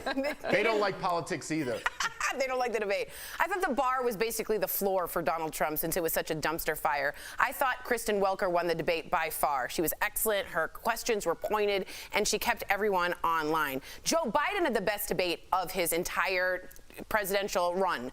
He was sharp. He was there. He was quick. He may have stuttered a little bit because he does have a stutter, but he had rehearsed answers that made sense. I think when he really shone the most, when was talking about those children, those 545 children who somehow we have lost their parents. When you saw Joe speak about that and say, it's not like they came with coyotes or low IQs. They came with parents, with people. And you know what? Joe Biden has lost a child. He's lost many things in his life after that accident. Then he lost Beau Biden. If anyone can understand what it's like to lose a child, it is Joe Biden. And that empathy is such a huge contrast to when you heard Donald Trump say, go ahead, let's move on. That moment for me sung for Joe Biden. Okay, before I get Erica in, great point, Tori and Jeff, both of your points. In fact, I feel like you're echoing everything that our DBL Nation is saying, but I do want to get in some comments. LMN1503, hi, on Twitter says, this sealed my choice. Trump 4 more years with no looking back or regrets. E Black on Facebook, Biden is doom and gloom for America. Trump is hope and growth. Doretta says, so tired of the bar being so low for Donald and so high for Joe. And finally, J. David Murphy on Twitter says, the winner last night, Mr. Mute Button. Erica, what did you make of last night? Any moment stood out for you? Who do you think won the debate? Well, I have to agree with Jeff on the point that the American public won the debate, and it's actually kind of sad that that's who won, because this was the first debate and first showing that didn't embarrass us completely as a nation. You have to consider that 50 million Americans have already voted. This is of a country of 328 million, and not all of those 328 million are actually eligible to vote. So that's a significant number going in. I don't think this debate changed who people were voting for at all. What it did was finally give us some civility. If the bar for a president is civility, then that really bothers me, because the bar that was set before would be like substandard to anyone who I would actually let in the front door of my home. I think the big moment for Joe Biden was addressing the 220,000 people who have lost their lives to COVID and talking about the plan that has not existed. That's 220,000 American families. These are people who are watching, wanting to know, are they going to lose another loved one? Many have lost multiple, and we just gloss over this like it's some kind of stat of, like, I don't know, ants or something. These are people's lives. Someone needs to be held accountable. Yeah, and I think, Erica, too, and I'm reading the comments, a lot of people echoing your sentiment, Erica. We've almost become numb when it comes to coronavirus and those numbers. And I know a lot of us are fatigued, but when you really understand how many people have lost their lives, how many people have lost family members, how many people are out of jobs, how many people's small businesses crumbled, it should be a really sobering moment for all of us. And we almost need to be reminded. One moment that stuck out to me, and I felt like, Jeff, you know, correct me if I'm wrong, but I felt like you would have like leapt off your chair last night, is when Joe Biden said this. Do we have the saw in regard to? Let's take a look. I don't look at this in terms of the way he does. Blue states and red states. They're all the United States. And look at the states that are having such a spike in the coronavirus. They're the red states, but they're all Americans. They're all American. Yeah, it's the same time when he said, you know, I don't see red or I don't see blue, I see the United States, we're all Americans. He said that in so many words. I'm sure I botched the quote. But Jeff, what did you make of that? I want more of that. And I was happy to see Donald Trump be more civil. But to Erica's point, there was boundaries for both of them set up last night. Would they both have been more civil and more presidential if those boundaries and rules weren't in place last night? Well, it was funny you picked that clip, Sam, because I did almost perk up when he said that, right? Because I was like, that's exactly what I want to hear. If you go on with the rest of the clip, he goes on to point out all the red states that did that. So he did exactly what Donald Trump said in the end. He just precursored it with, I wish we were all Americans, but then he goes on to make his point about the red states. So he kind of backtracked a little bit there, or maybe the point wasn't as strong after he continued to talk. I do want to go back to what you said about people losing their jobs, losing their homes, Sam. President Trump did say one thing that he kind of glossed over and it was never mentioned again. Depression, suicide rates are all on the rise. They're skyrocketing. Nobody seems to care about those numbers at all. I mean, at least we mentioned COVID numbers. Nobody's talking about the depression rate, what it's going to be like when we come out of this thing on the other end, whenever that may be, what the numbers are going to be for suicide, the people that are going to have to use medication after this. I mean, we're going to have to psychologically build up America again, and nobody's talking about that. Valid point. Very valid Jeff, point. I really appreciate Jeff's point, because even before COVID, you have to realize that the suicide rate in this country, we lose a commercial airliner a day. Imagine if a commercial airline plane crashed a day. That would be like major headline news. We never talk about that. And that was before the pandemic. Now we're having people who are experiencing issues because of isolation, and it's magnified. So the idea that we have 220,000 people who have been confirmed cases died of COVID. What about all of the people who are also dying of COVID because of this mental health situation? And I appreciate that Jeff brought that up. I appreciate that was identified at all, because we are in a major crisis. And to go back and forth and act like these are the two most important people in the world, they are very important. But when it really comes down to it, does it matter if nobody's here? Fair point. Wow. Are you okay, Tori? Yeah, I just fell. Let's look at our megaphone. 49% believe Trump won the debate, and 51% of you believe Vice President Biden won the debate. And the viewership was down. I should say that as well. We'll be right back.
DBL. So we have an update to a story that we talked about yesterday about the Pope's shocking endorsement of same-sex civil unions. Well, it's now causing all sorts of confusion with other church leaders. So a number of cardinals, both here in America and globally, they're hitting back, saying the Pope's private opinion does not correspond to the teachings of the church. There are even fears that it could cause a rift. Wow. Jeff, you know, you practice, you're a practicing Catholic. Hearing the pushback, how does that make you feel? Well, listen, I don't like the pushback, Sam, and let me be perfectly honest. This has been going on, what I'm about to say, for a couple of years now. I've been going to church on Christmas and Easter. When you say practicing Catholic, you know, Christmas and Easter, and I pray every night, so that's as practicing as I get. Pray every night. I know but, how important it is for you to pray every night, and that's great. But in the churches, Sam, and I'm Catholic, the Catholic churches I go to, even my wife, when I go to her church, all the priests made a point to say, listen, we accept everybody, homosexuals, everybody. They make a point to point out everybody. They're willing. This happened a couple of years ago. Now the Pope is saying it. That's huge. I like the progression. I like where the Catholic Church is going with this. You know, God is within each person, right? So to each their own on this subject. But I like where the Catholic Church is headed. I have a hard time with this, Jeff, only because I think the Pope is supposed to be from a divine choice. If his word isn't the word of God and people are now going on their own personal opinion, does that not separate the Catholic Church into a huge a division between the two? Does that make sense? Like, shouldn't it be an overall umbrella? Because it seems like it's just going to divide more, no?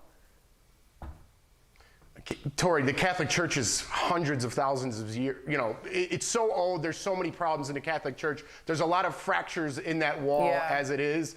But listen, I can't fix the Catholic Church. I can't fix someone else's belief. My belief is my belief. I believe in God. I believe God protects everybody. And when I say everybody, I mean everybody under that umbrella. And that's the umbrella you're talking about. That's my belief. But if people don't believe that, I can't change their minds. Yeah, Erica, I'm just really disappointed because I was so encouraged to hear the Pope's words, considering how many LGBTQ teens either end up on the street because they've been disowned by their church or their family, or they attempt suicide or they commit suicide. That's what we should be talking about, and that's what the church should be concerned about, is lives, saving lives.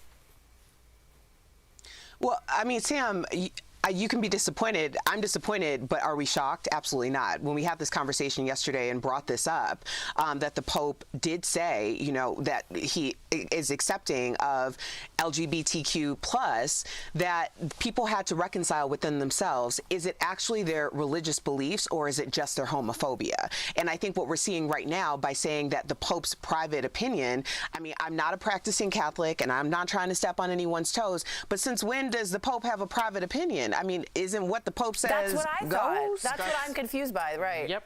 And I will say, you know, there's a church right down the street from my house, and I know that there's a lot of churches that echo this sentiment, to Jeff's point, where they are all welcoming. So let's just remember that there is progress, and let that be our hope. We'll be right back.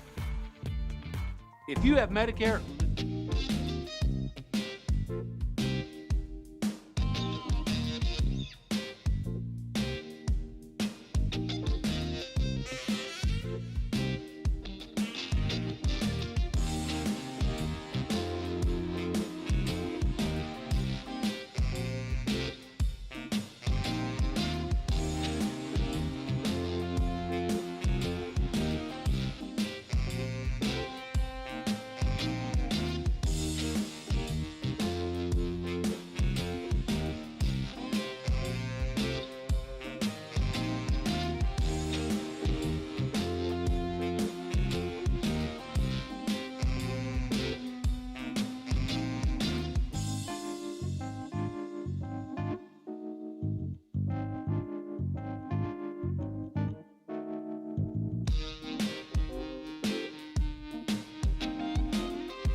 Welcome back to DBL. Today we're shining a spotlight on an amazing woman named Miss Peppermint.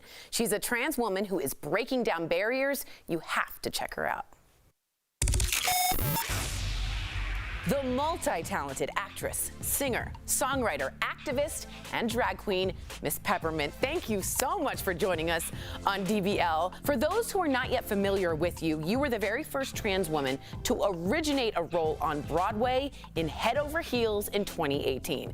You know the world complex and wide to be temperamentally tranquilized. Tell me about that experience. It was amazing. It was a musical that was inspired by the Go-Go's, and I had the opportunity to audition. I went in, I nailed it. I'm really thankful and grateful for the opportunity. Maybe I'll be back on the stage someday. I was trained classically and went into this. You were trained classically, and people didn't really believe in you. Is that right? Tell me kind of a little bit about that background, how you kind of had to fight for yourself to be a pioneer. Yeah, you know, all my life I've always been a queer child, but when I went to school and was working on my degree in musical theater performance, which I have, I was confronted by a lot of teachers who would basically tell me, "You are just too queer. You're never gonna work on Broadway, and there's literally no roles written for trans women or people like you." And so, and look at you now.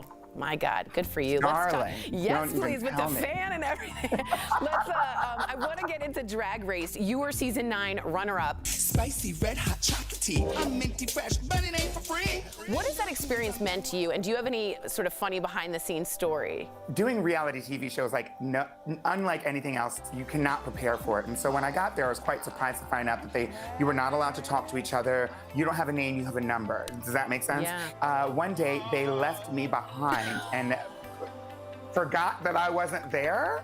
And I'm like, wait a minute, I'm one of the 13 people on your TV show. And that was a whole big thing. Somebody got fired. I was terrified. I knew, I was like, RuPaul is trying to sabotage my game. I had this whole thing going on.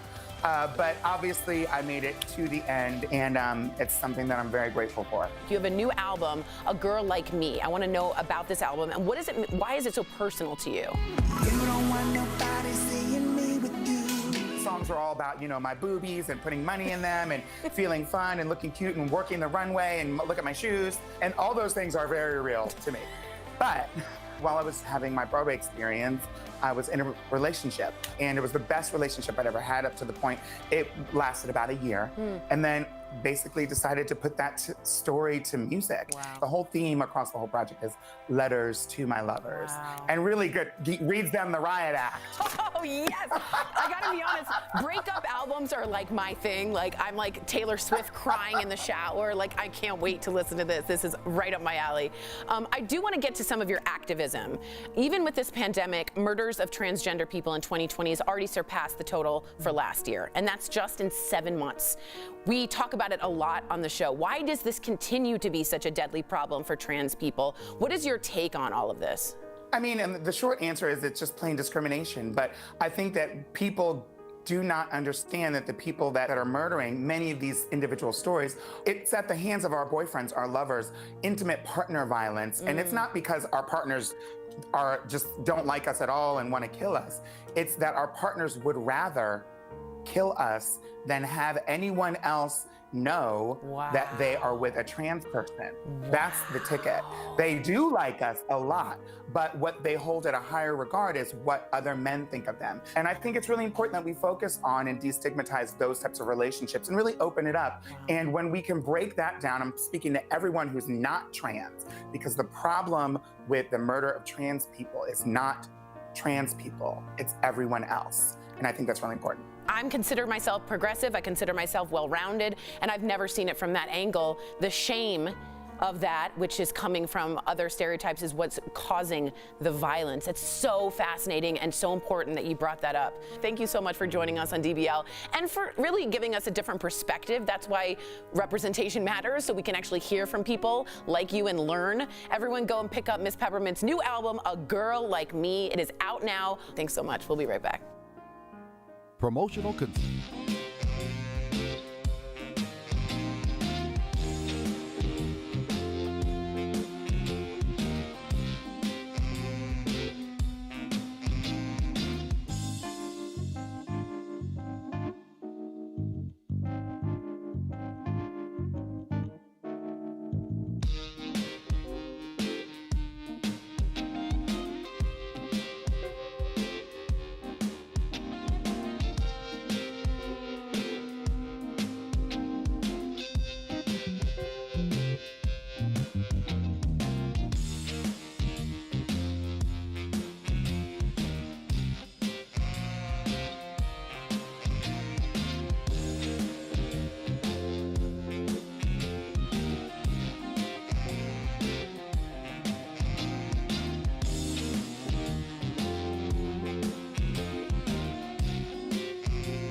Tori, you got a little shout out. I sure do. Mr. Jerry Shulman's birthday, my father. I just want to wish him the happiest. He is all about gentleness and strength being one and the same, and he's also about education. And I've always tried to look up to my dad. So happy birthday, Jerry. We love you. Smart. Smartest man I know. The apple doesn't fall far from the tree. Happy birthday, Jerry. We'll be right back.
Talking about what you're talking about.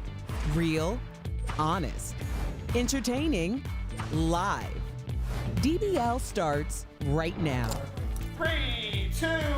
There's Michael Dean again with those arms. Welcome to DBL. They look good. Tori, Not as much. Tori keeps No. flexing. Jeff and Erica joining us from home. Let's get started.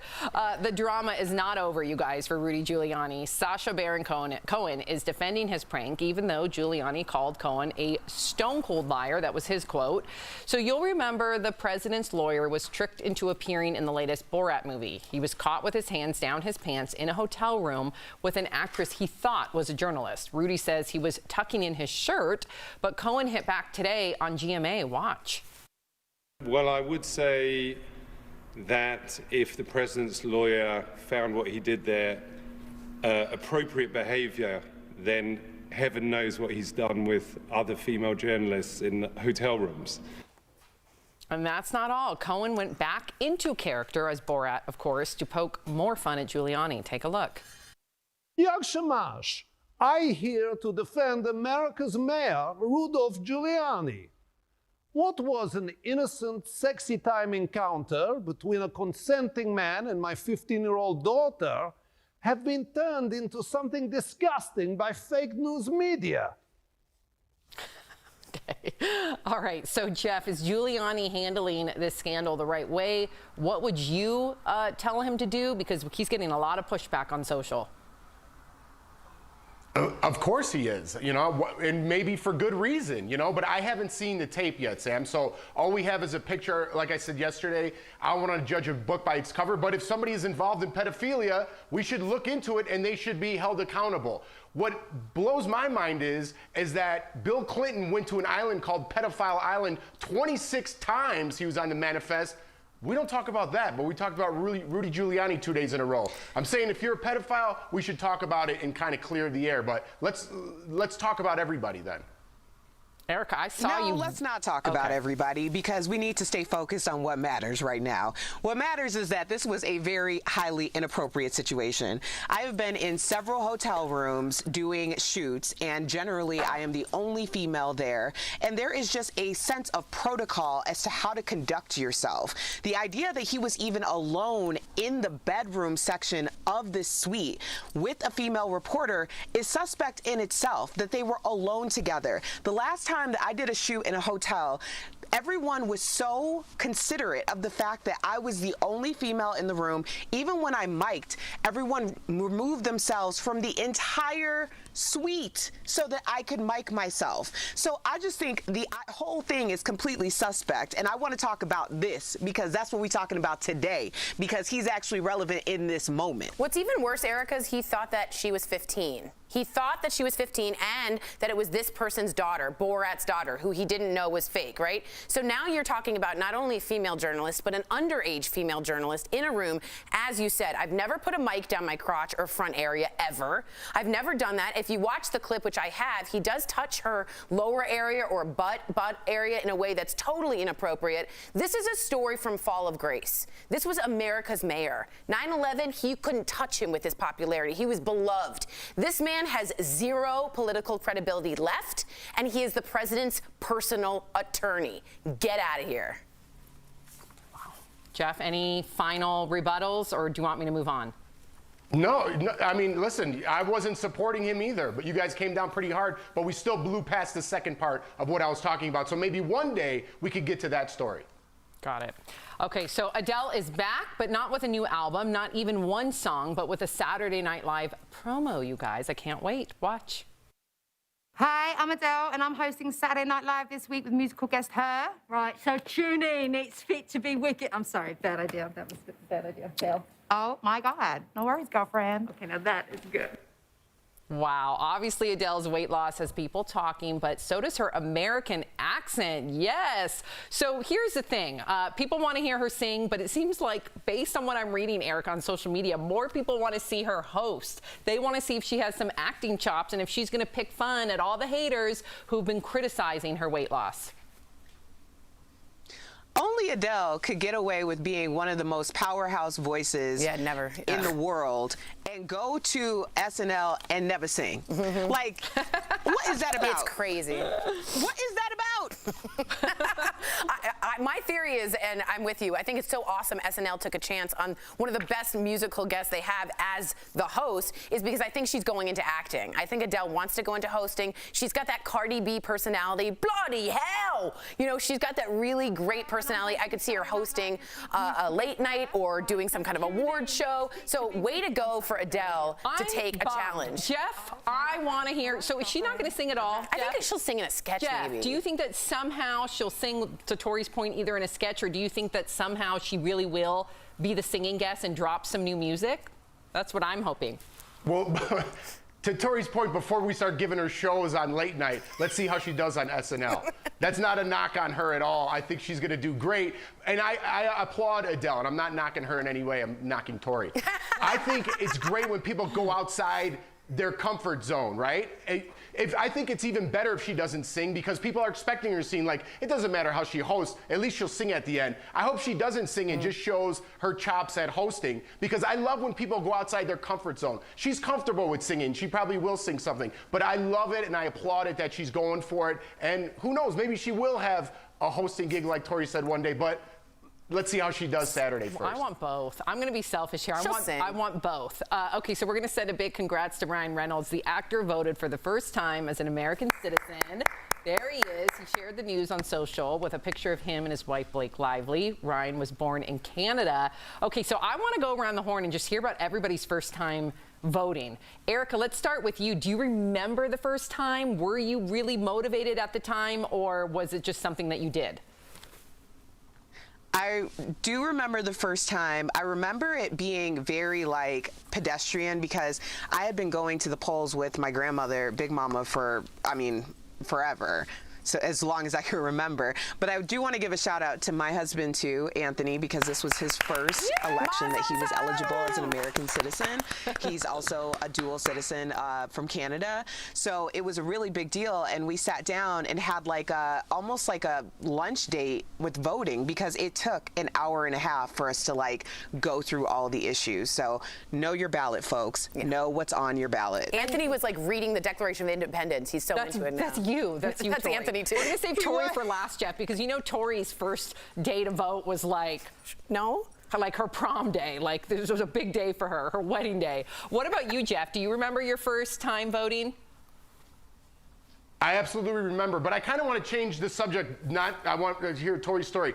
When I was growing up, I would ask my parents and their friends like who they voted for. My parents always took me aside and said, "That's rude. Don't ask somebody who they're voting for." And this was when I was growing up, so I was always taught that it was rude to ask somebody that. Now in this day and age, I think it paints you with a broad brush by telling people who you vote for. So I think it's, I'm not going to say my first time voting or who I voted for, because I think it puts a bullseye in your back from 50% of the country. But I was always brought up when it was rude.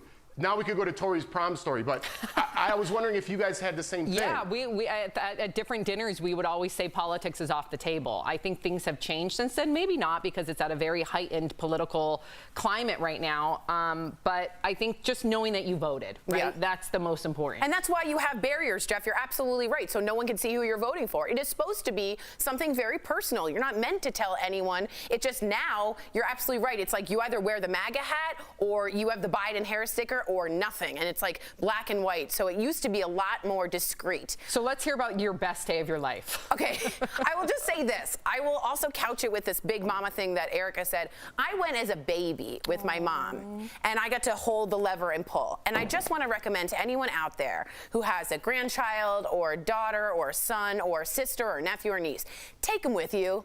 Have them get comfortable, get them used to what it feels like to vote, the power, the reason that people died for you to do so. It's a magical time as a civilian. It is your only time that you get to put in your civic duty as your voice. So if you want to complain and not vote, you should just shut up.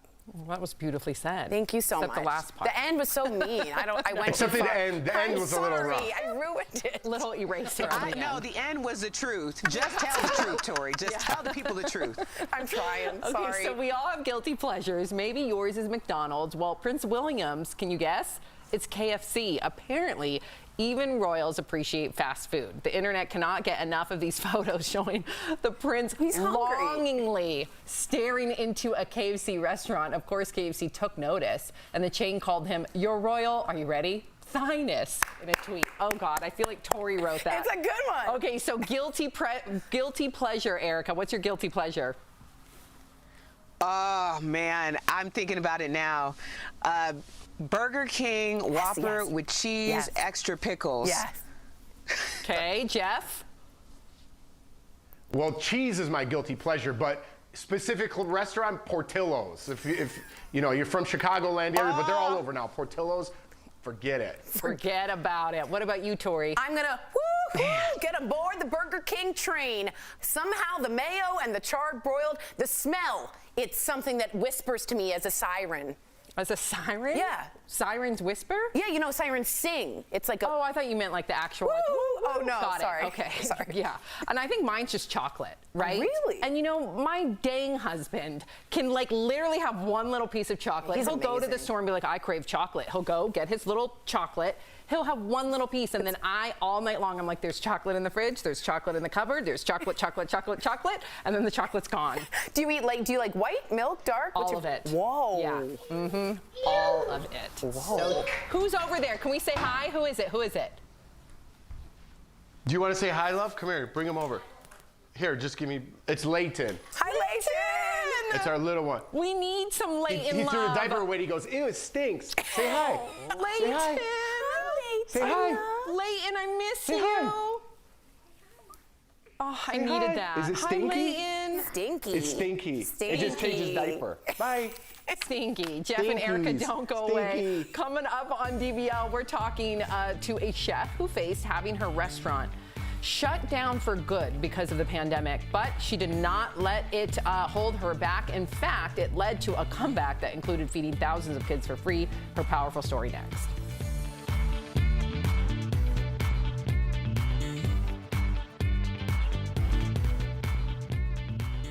Monday on DBL, former Real Housewife of Atlanta, Kim Zolciak-Biermann.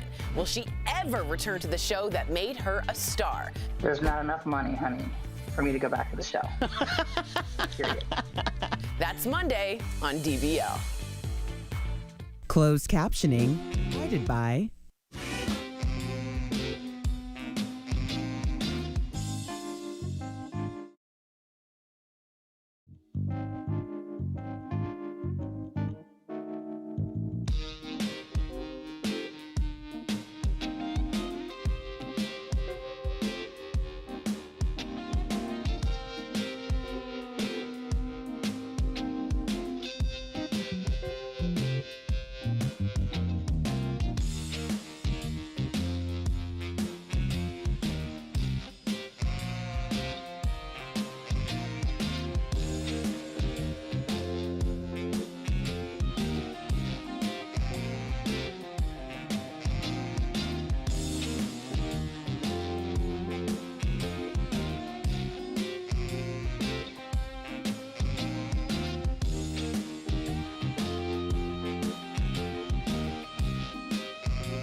Welcome back to DBL. What would you do after losing it all? Well, a gas leak forced Chef Millie Pear to close her restaurant, and the pandemic stopped her catering business.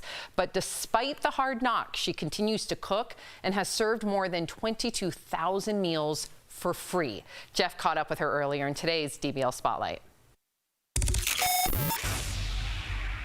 Chef Millie, welcome to DBL. Hi, my name is Millie Pear, and I'm from the Boogie Down Bronx, New York. When I think of soul food, when I think of the Bronx, I think of it as home. Last fall, your restaurant was forced to close, and your catering business unfortunately shut down now because of COVID-19. First of all, I'm sorry to hear that. I'm sorry that you had to go through that. Yeah, well, I just feel like there's a blessing and a lesson in everything. And, two things beyond my control, but, you pivot and you move on. Exactly, but like you said, you continue to do what you love, and you've even become a humanitarian during these tough times. Why did you choose to do so? Wow, that's a big word, humanitarian. I don't know about that, but what I can say is, during the height of COVID, we all know about insecure food communities and disenfranchised communities, and when COVID happened, it kind of made us all stand still and look all of our biggest fears in the face. And it tore me up inside to see cars upon cars upon cars lined up for blocks on end to get pantry.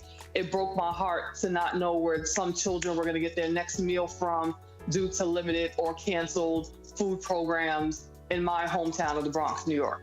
So I started an initiative, and we feed children, you know, hot meals with snacks and whole fruit, and you know, we just try to do what we're put on this earth to do, and I feel like that's my purpose, is to feed people. I think that's a beautiful thing, Millie. What would you say to inspire other people that might be struggling, like, you know, everyone kind of is right now during this whole pandemic? What would you say to them right now? Listen, I always say hold steadfast to God's unchanging hand. You know, we just have to continue the fight. You know, it's one of those things like, you know, there's always somebody in a situation that's worse off than you. That's the way I live my life. And even if you can look at something in the positive form, you know, we're going to get out of this, you know, but I just feel like as a community, we need to all, you know, help each other and bring each other together. And this is the way that we stay positive, and we'll make it through. Millie, your overall attitude and your love of food, I think we could be big, you know, best friends at one point in our lives. Absolutely. In 2024, when there's a nationwide vaccine, we can hug it out. In the meantime, between time, we have Skype and emails and, you know, social media and all of that. So, you know, you're officially a part of my household. Well, Millie, thank you so much for sharing your story and for what you are doing to help your community. I think it's a beautiful thing. Those of you looking to help Millie, visit her GoFundMe page, Full Heart, Full Bellies. Millie, thank you so much. We'll be right back, everybody. If you have made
Welcome back to DBL. Winter is around the corner, which means it's almost time to get your car ready for the colder weather.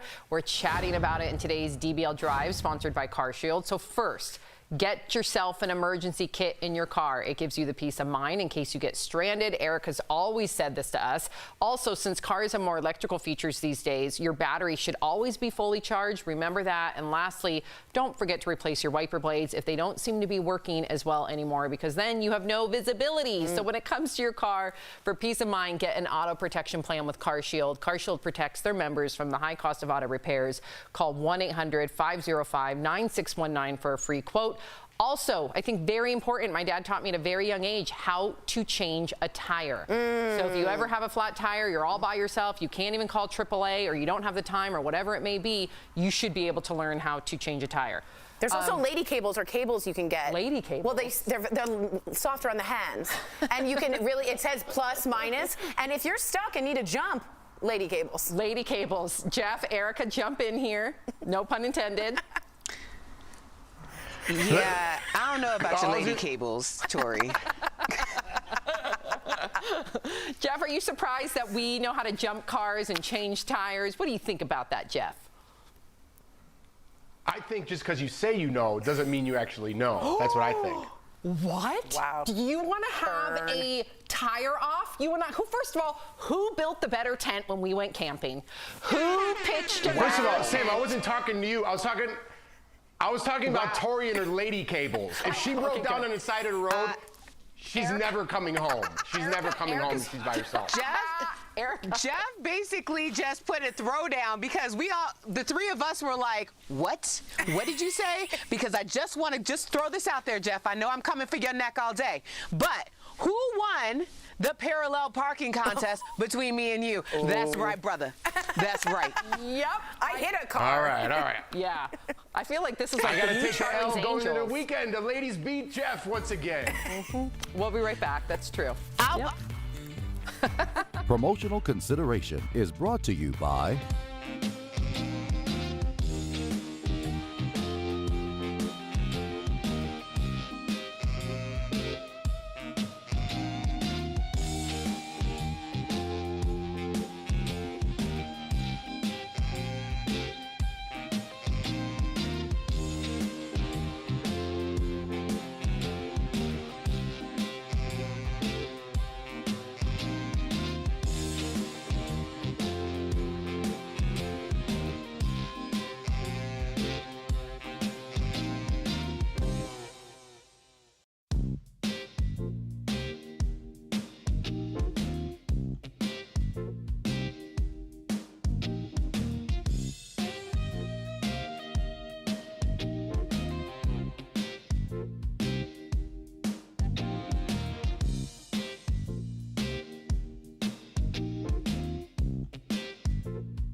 Jeff are back. I'm surprised you're back, Jeff. We've been on you all day. I just want to say you're such a good sport. We love you, Jeff, and way to hold your own amongst these cray-cray ladies, myself included. Sam, Jeff, we still friends, right?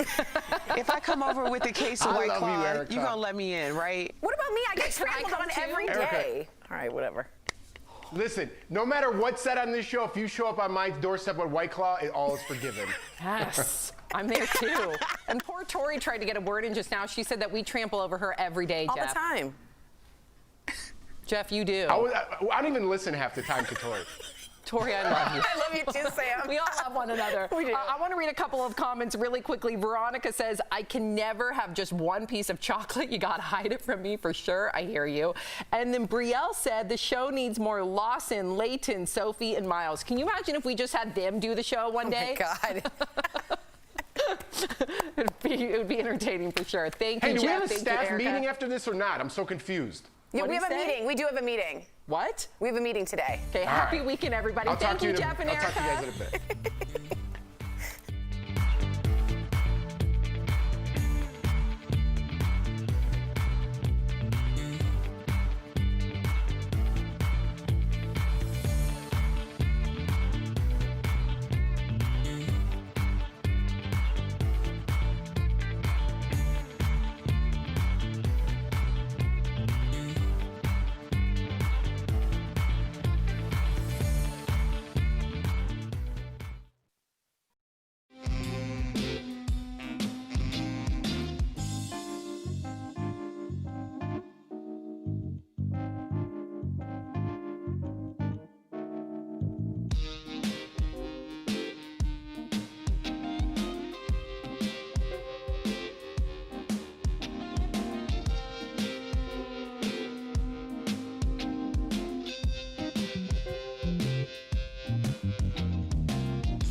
Blast Live. Biden and Trump go head-to-head for one last time before the election. You know who I am. You know who he is. DBL Nation, who do you think won the final debate? Sacha Baron Cohen responds to Rudy Giuliani's claims about that Borat incident. Watch the movie. It is what it is. He did what he did. What really went down in that hotel room? A first look at Adele on the set of SNL. Oh my God. No worries, girlfriend. You know, that is good. How will she do as a host instead of a musical performer? And from RuPaul's Drag Race to Broadway, Miss Peppermint is dishing on the behind the scenes of reality TV. One day they left me behind and forgot that I wasn't there. Real, honest, entertaining, live. DBL starts right now. 3, 2.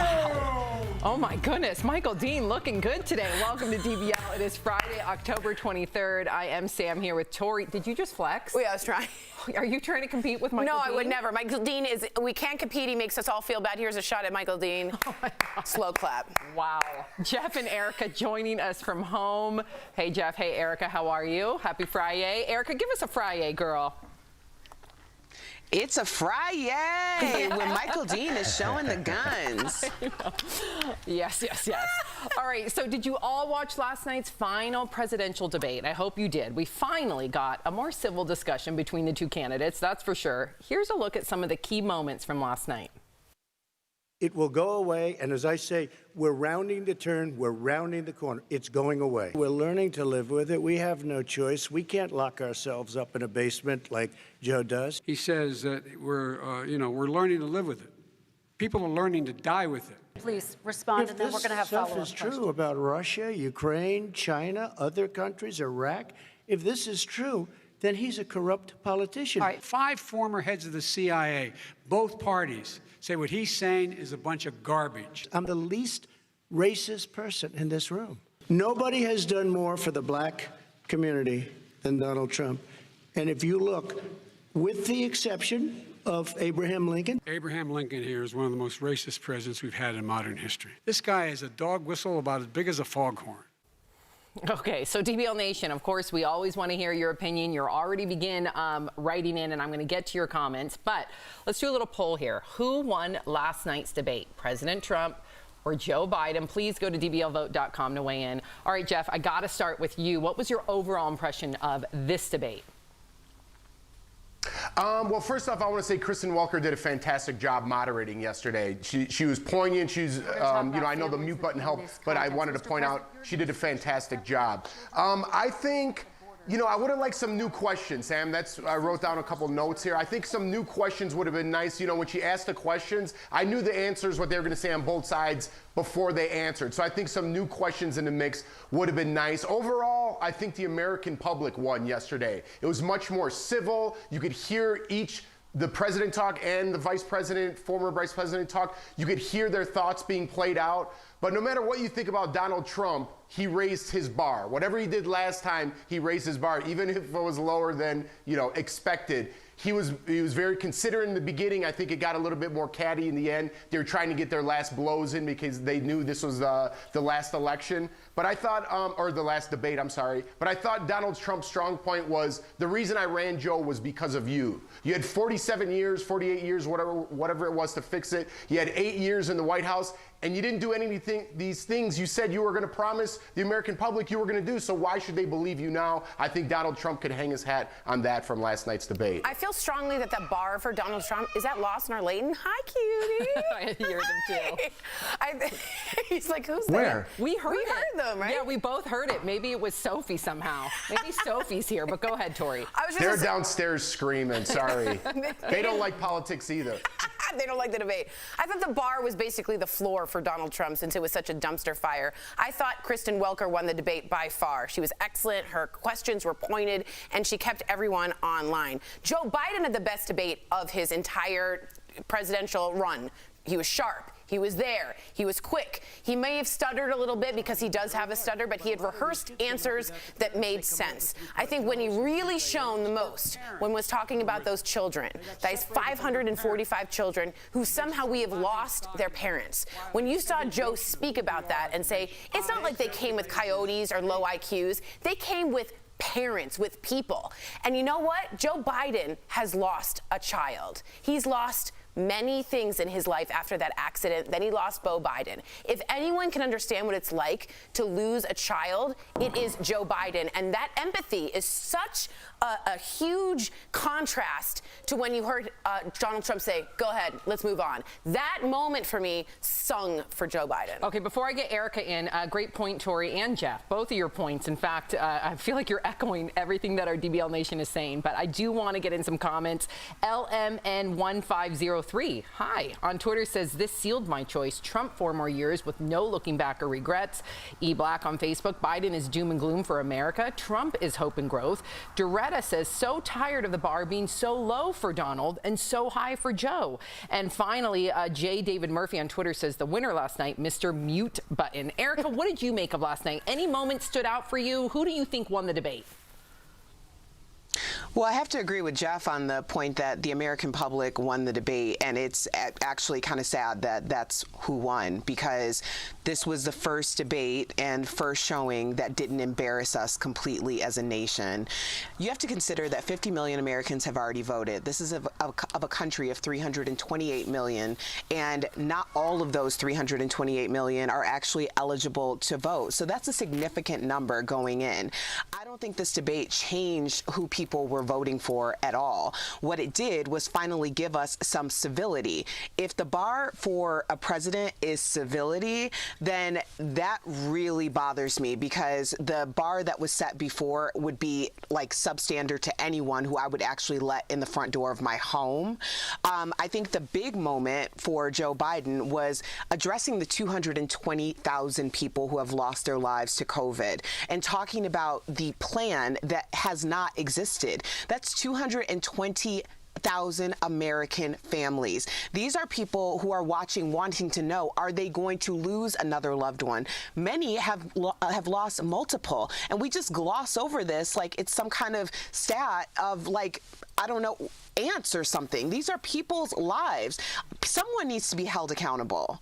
Yeah, and I think, Erica, too, and I'm reading the comments, a lot of people echoing your sentiment, Erica. We've almost become numb when it comes to coronavirus and those numbers. And I know a lot of us are fatigued, but when you really understand how many people have lost their lives, how many people have lost family members, how many people are out of jobs, how many people's small businesses crumbled, it should be a really sobering moment for all of us. And we almost need to be reminded.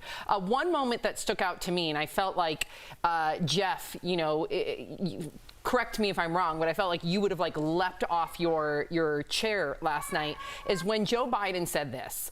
Do we have the saw in regard to? Let's take a look. I don't look at this in terms of the way he does.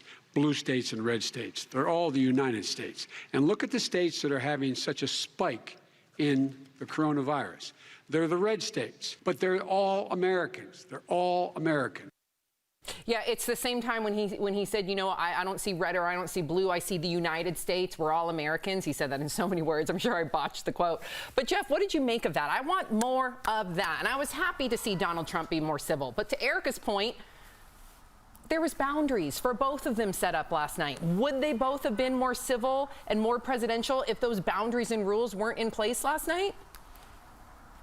Well, it was funny you picked that clip, Sam, because I did almost perk up when he said that, right? Because I was like, that's exactly what I want to hear. If you go on with the rest of the clip, he goes on to point out all the red states that did that. So he did exactly what Donald Trump said in the end. He just precursored it with, I wish we were all Americans, but then he goes on to make his point about the red states. So he kind of backtracked a little bit there, or maybe the point wasn't as strong after he continued to talk. I do want to go back to what you said about people losing their jobs, losing their homes, Sam. President Trump did say one thing that he kind of glossed over and it was never mentioned again.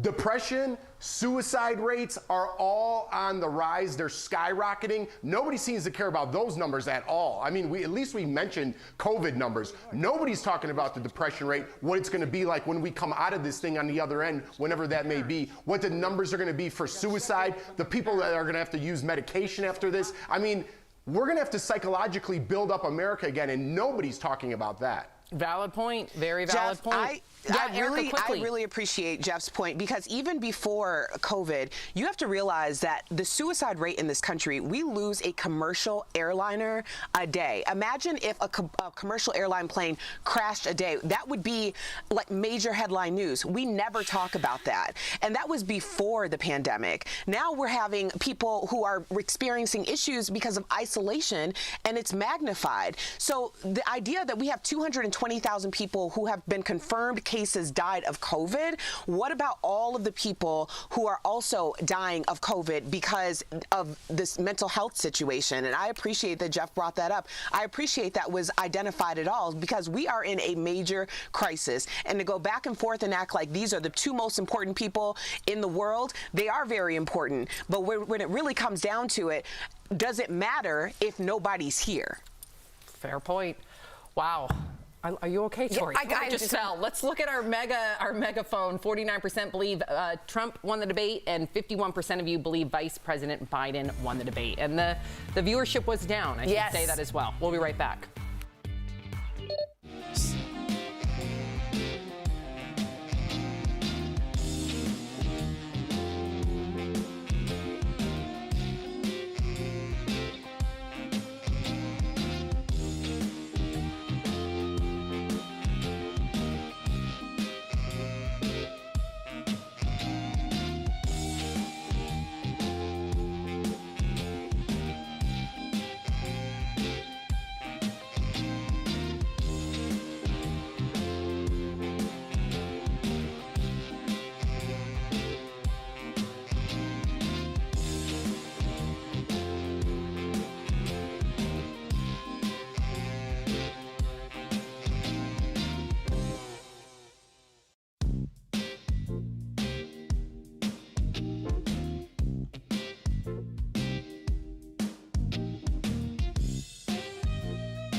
Welcome back to DBL. So we have an update to a story that we talked about yesterday about the Pope's shocking endorsement of same-sex civil unions. Well, it's now causing all sorts of confusion with other church leaders. So a number of cardinals, both here in America and globally, they're hitting back, saying the Pope's private opinion does not correspond to the teachings of the church. There are even fears that it could cause a rift. Wow. Jeff, you know, you practice, you're a practicing Catholic. Hearing the pushback, how does that make you feel? Well, listen, I don't like the pushback, Sam, and let me be perfectly honest. This has been going on, what I'm about to say, for a couple of years now. I've been going to church on Christmas and Easter. When you say practicing Catholic, you know, Christmas and Easter, and I pray every night. So that's as practicing as I get. Pray every night. I know but, how important it is for you to pray every night, and that's great. But in the churches, Sam, and I'm Catholic churches I go to, even my wife, when I go to her church, all the priests made a point to say, listen, we accept everybody, homosexuals, everybody. They make a point to point out everybody. They're willing. This happened a couple of years ago. Now the Pope is saying it. That's huge. I like the progression. I like where the Catholic Church is going with this. You know, God is within each person, right? So to each their own on this subject. But I like where the Catholic Church is headed. I have a hard time with this, Jeff, only because I think the Pope is supposed to be from a divine choice. If his word isn't the word of God and people are now going on their own personal opinion, does that not separate the Catholic Church into a huge division between the two? Does that make sense? Like, shouldn't it be an overall umbrella? Because it seems like it's just going to divide more, no? Tori, the Catholic Church is hundreds of thousands of years, you know, it's so old. There's so many problems in the Catholic Church. There's a lot of fractures in that wall as it is. But listen, I can't fix the Catholic Church. I can't fix someone else's belief. My belief is my belief. I believe in God. I believe God protects everybody. And when I say everybody, I mean everybody under that umbrella. And that's the umbrella you're talking about. That's my belief. But if people don't believe that, I can't change their minds. Yeah, Erica, I'm just really disappointed because I was so encouraged to hear the Pope's words, considering how many LGBTQ teens either end up on the street because they've been disowned by their church or their family, or they attempt suicide or they commit suicide. That's what we should be talking about. And that's what the church should be concerned about, is lives, saving lives. Well, I mean, Sam, you can be disappointed. I'm disappointed, but are we shocked? Absolutely not. When we had this conversation yesterday and brought this up, that the Pope did say, you know, that he is accepting of LGBTQ plus, that people had to reconcile within themselves. Is it actually their religious beliefs or is it just their homophobia? And I think what we're seeing right now by saying that the Pope's private opinion, I mean, I'm not a practicing Catholic and I'm not trying to step on anyone's toes, but since when does the Pope have a private opinion? I mean, isn't what the Pope says That's what I thought. goes? That's what I'm confused by, right? Yep. And I will say, you know, there's a church right down the street from my house, and I know that there's a lot of churches that echo this sentiment, to Jeff's point, where they are all welcoming. So let's just remember that there is progress, and let that be our hope. We'll be right back. If you have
Welcome back to DBL. Today we're shining a spotlight on an amazing woman named Miss Peppermint. She's a trans woman who is breaking down barriers. You have to check her out.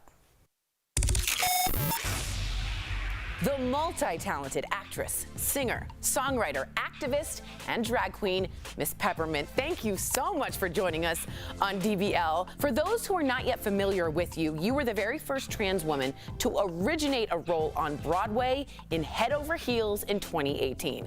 You know the world complex and why to be temperamentally tranquilized. Tell me about that experience. It was amazing. It was a musical that was inspired by the Go-Go's, and I had the opportunity to audition. I went in, I nailed it. I'm really thankful and grateful for the opportunity. Maybe I'll be back on the stage someday. I was trained classically and went into this. You were trained classically, and people didn't really believe in you. Is that right? Tell me kind of a little bit about that background, how you kind of had to fight for yourself to be a pioneer. Yeah, you know, all my life I've always been a queer child, but when I went to school and was working on my degree in musical theater performance, which I have, I was confronted by a lot of teachers who would basically tell me, "You are just too queer. You're never gonna work on Broadway, and there's literally no roles written for trans women or people like you." And so, and look at you now. My God, good for you. Darling, Let's talk. Yes, please, with the fan and everything. I want to get into Drag Race. You were season 9 runner-up. Spicy, red hot chocolatey. I'm minty fresh, but it ain't for free.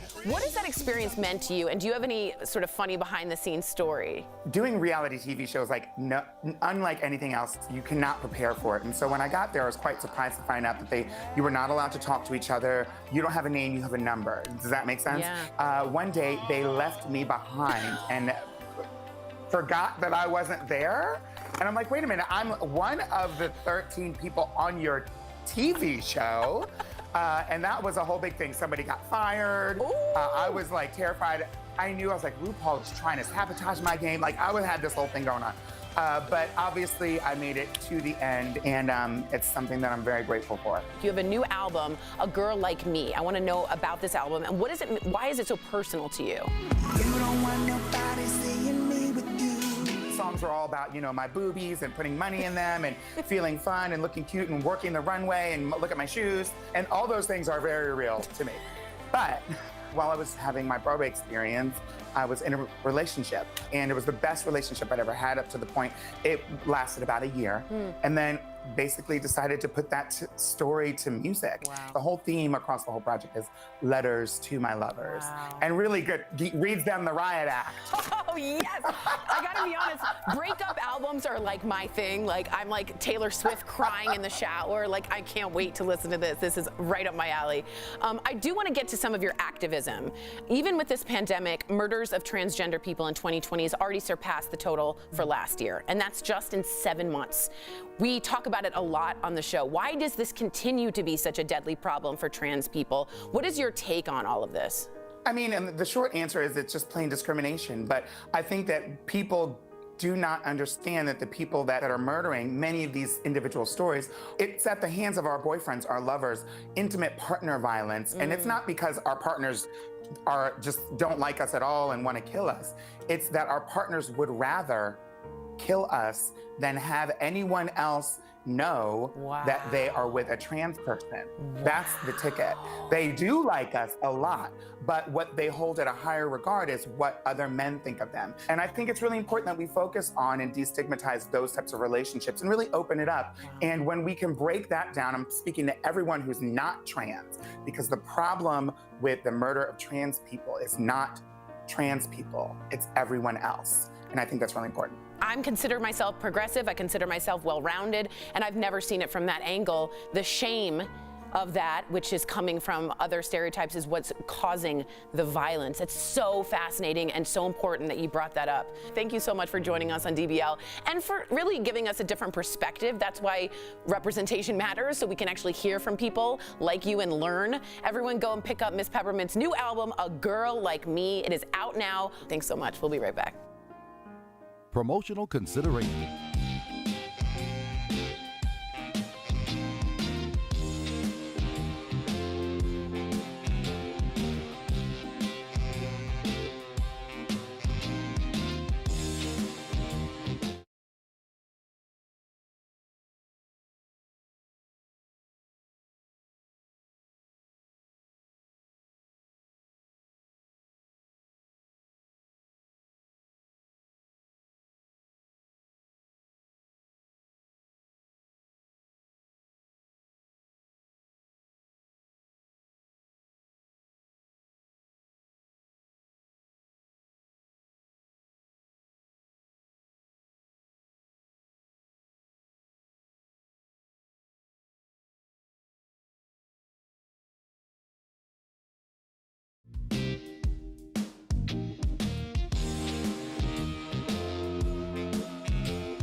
got a little shout out. I sure do. Mr. Jerry Shulman's birthday, my father. I just want to wish him the happiest. He is all about gentleness and strength being one and the same, and he's also about education. And I've always tried to look up to my dad. So happy birthday, Jerry. We love you. Smart. Smartest man I know. The apple doesn't fall far from the tree. Happy birthday, Jerry. We'll be right back.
Live. We're talking about what you're talking about. Real, honest, entertaining, live. DBL starts right now. 3, 2.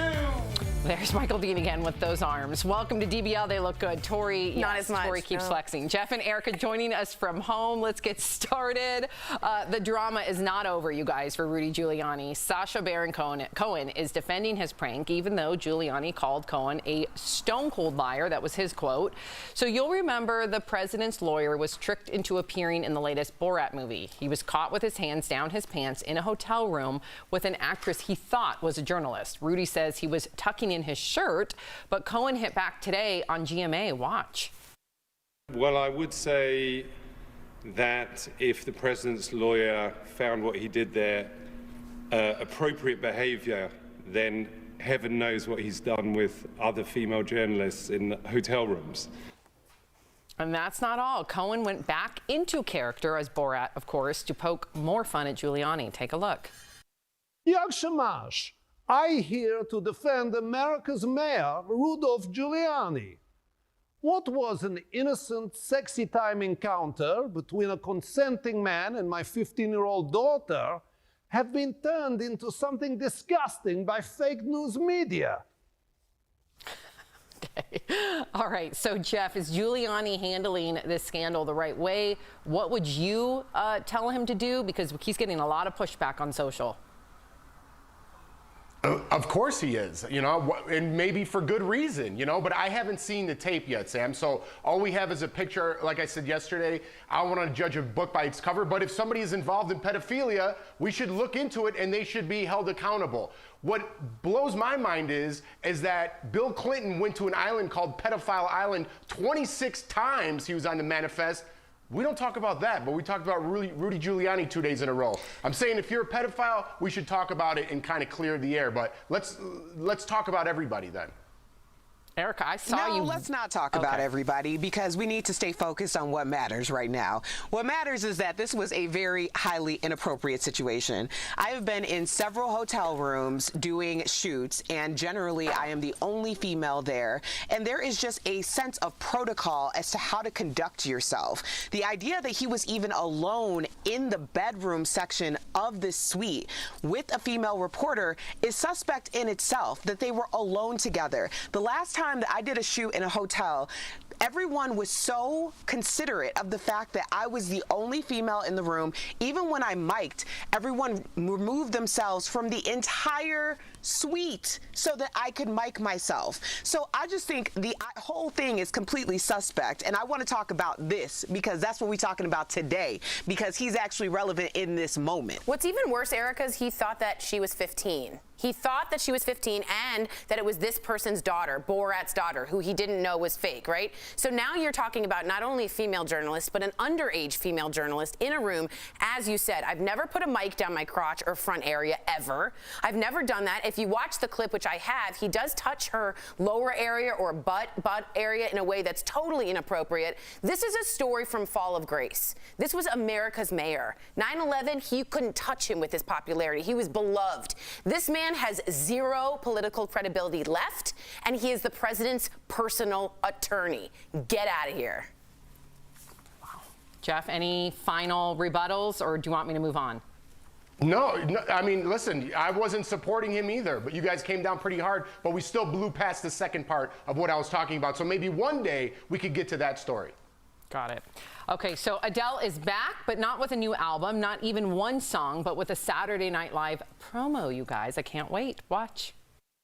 Hi, I'm Adele, and I'm hosting Saturday Night Live this week with musical guest Her. Right, so tune in. It's fit to be wicked. I'm sorry, bad idea. That was a bad idea. Fail. Oh, my God. No worries, girlfriend. Okay, now that is good. Wow. Obviously, Adele's weight loss has people talking, but so does her American accent. Yes. So here's the thing. People want to hear her sing, but it seems like, based on what I'm reading, Eric, on social media, more people want to see her host. They want to see if she has some acting chops and if she's going to pick fun at all the haters who've been criticizing her weight loss. Only Adele could get away with being one of the most powerhouse voices in the world and go to SNL and never sing. Like, what is that about? It's crazy. What is that about?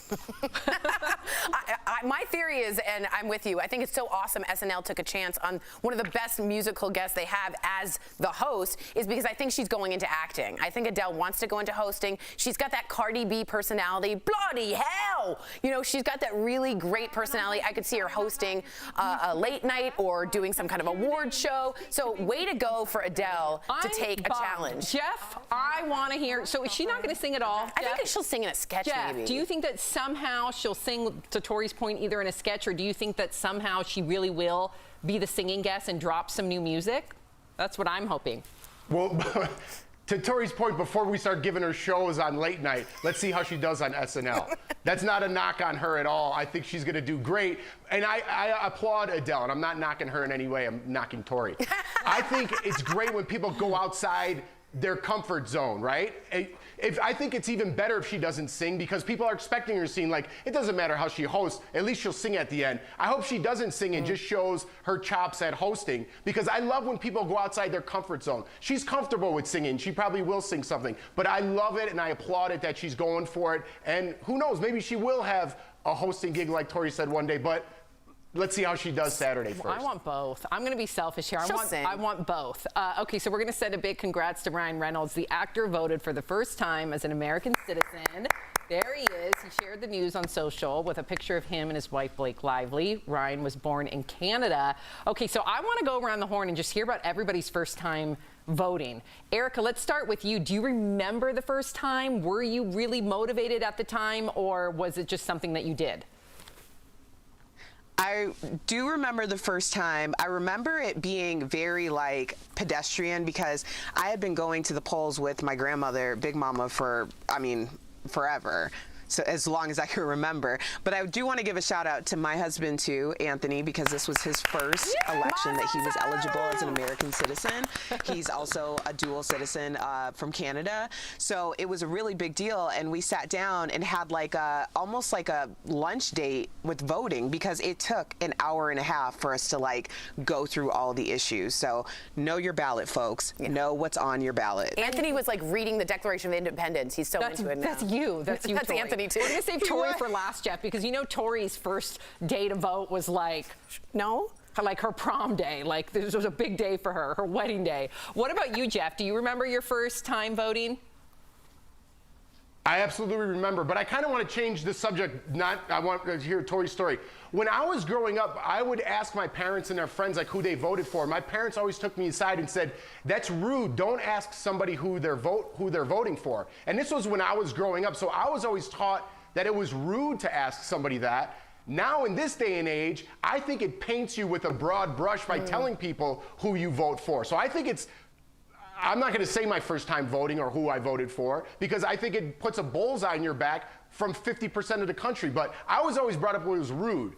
Now we could go to Tori's prom story, but I was wondering if you guys had the same thing. Yeah, we at different dinners, we would always say politics is off the table. I think things have changed since then. Maybe not, because it's at a very heightened political climate right now. But I think just knowing that you voted, right? That's the most important. And that's why you have barriers, Jeff. You're absolutely right. So no one can see who you're voting for. It is supposed to be something very personal. You're not meant to tell anyone. It just now, you're absolutely right. It's like you either wear the MAGA hat or you have the Biden-Harris sticker or nothing. And it's like black and white. So it used to be a lot more discreet. So let's hear about your best day of your life. Okay. I will just say this. I will also couch it with this big mama thing that Erica said. I went as a baby with my mom, and I got to hold the lever and pull. And I just want to recommend to anyone out there who has a grandchild or a daughter or a son or a sister or nephew or niece, take them with you. Have them get comfortable, get them used to what it feels like to vote, the power, the reason that people died for you to do so. It's a magical time as a civilian. It is your only time that you get to put in your civic duty as your voice. So if you want to complain and not vote, you should just shut up. Well, that was beautifully said. Thank you so much. Except the last part. The end was so mean. I went Except too far. the end was a little rough. I ruined it. Little eraser. No, the end was the truth. Just tell the truth, Tori. Just tell the people the truth. I'm trying. Okay, Sorry. so we all have guilty pleasures. Maybe yours is McDonald's. Well, Prince William's, can you guess? It's KFC. Apparently, even royals appreciate fast food. The internet cannot get enough of these photos showing the prince longingly staring into a KFC restaurant. Of course, KFC took notice, and the chain called him, "Your royal," are you ready? "Thinus," in a tweet. Oh God, I feel like Tori wrote that. It's a good one. Okay, so guilty pleasure, Erica. What's your guilty pleasure? Oh man, I'm thinking about it now. Burger King Whopper with cheese, extra pickles. Yes. Okay, Jeff? Well, cheese is my guilty pleasure, but specific restaurant, Portillo's. If you know, you're from Chicagoland area, but they're all over now. Portillo's, forget it. Forget about it. What about you, Tori? I'm gonna get aboard the Burger King train. Somehow the mayo and the charred broiled, the smell, it's something that whispers to me as a siren. As a siren? Yeah. Sirens whisper? Yeah, you know, sirens sing. It's like a... Oh, I thought you meant like the actual... Like, oh, no, got sorry. It. Okay. Sorry. Yeah. And I think mine's just chocolate, right? Really? And you know, my dang husband can like literally have one little piece of chocolate. He's He'll go to the amazing. store and be like, I crave chocolate. He'll go get his little chocolate. He'll have one little piece, and then all night long, I'm like, there's chocolate in the fridge, there's chocolate in the cupboard, there's chocolate, chocolate, chocolate, chocolate, and then the chocolate's gone. Do you like white, milk, dark? All of it. Whoa. Yeah. Mm-hmm. All of it. Whoa. So, who's over there? Can we say hi? Who is it? Who is it? Do you want to say hi, love? Come here, bring him over. Here, just give me, it's Layton. Hi, Layton! It's our little one. We need some Layton He love. threw a diaper away, he goes, ew, it stinks. Say hi. Layton! Say hi. Say hi. Layton, I miss Say you. hi.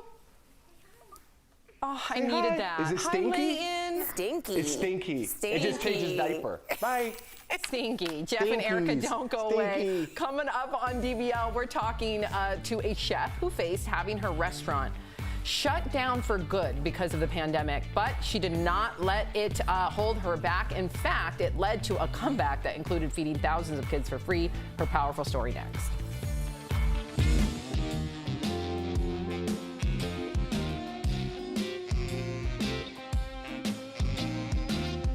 DBL. Former Real Housewife of Atlanta, Kim Zolciak-Biermann.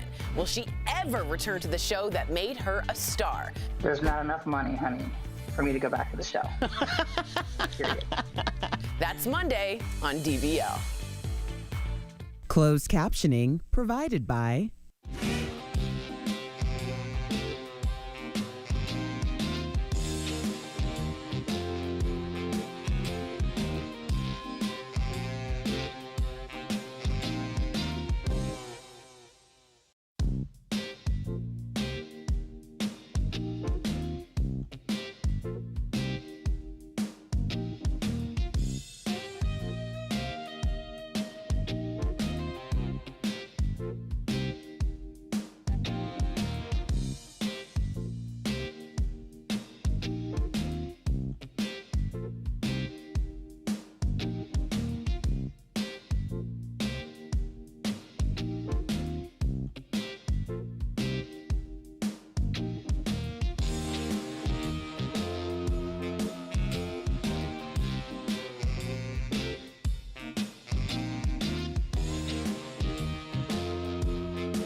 DBL, what would you do after losing it all? Well, a gas leak forced Chef Millie Pear to close her restaurant, and the pandemic stopped her catering business.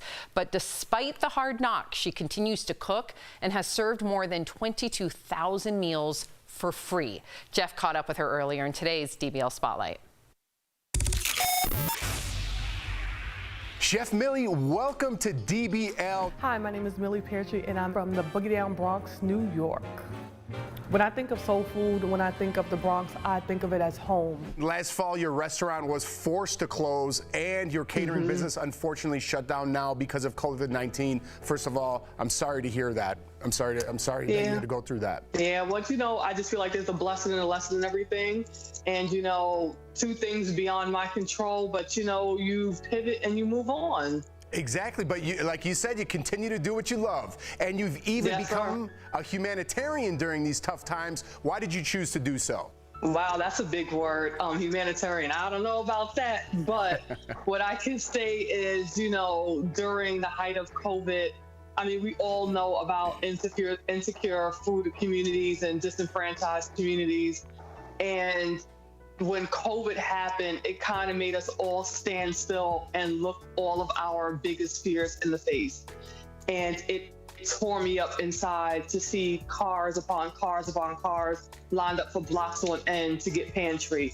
It broke my heart to not know where some children were going to get their next meal from due to limited or canceled food programs in my hometown of the Bronx, New York. So I started an initiative, and we feed children, hot meals with snacks and whole fruit, and we just try to do what we're put on this earth to do, and I feel like that's my purpose, is to feed people. I think that's a beautiful thing, Millie. What would you say to inspire other people that might be struggling, like everyone kind of is right now during this whole pandemic? What would you say to them right now?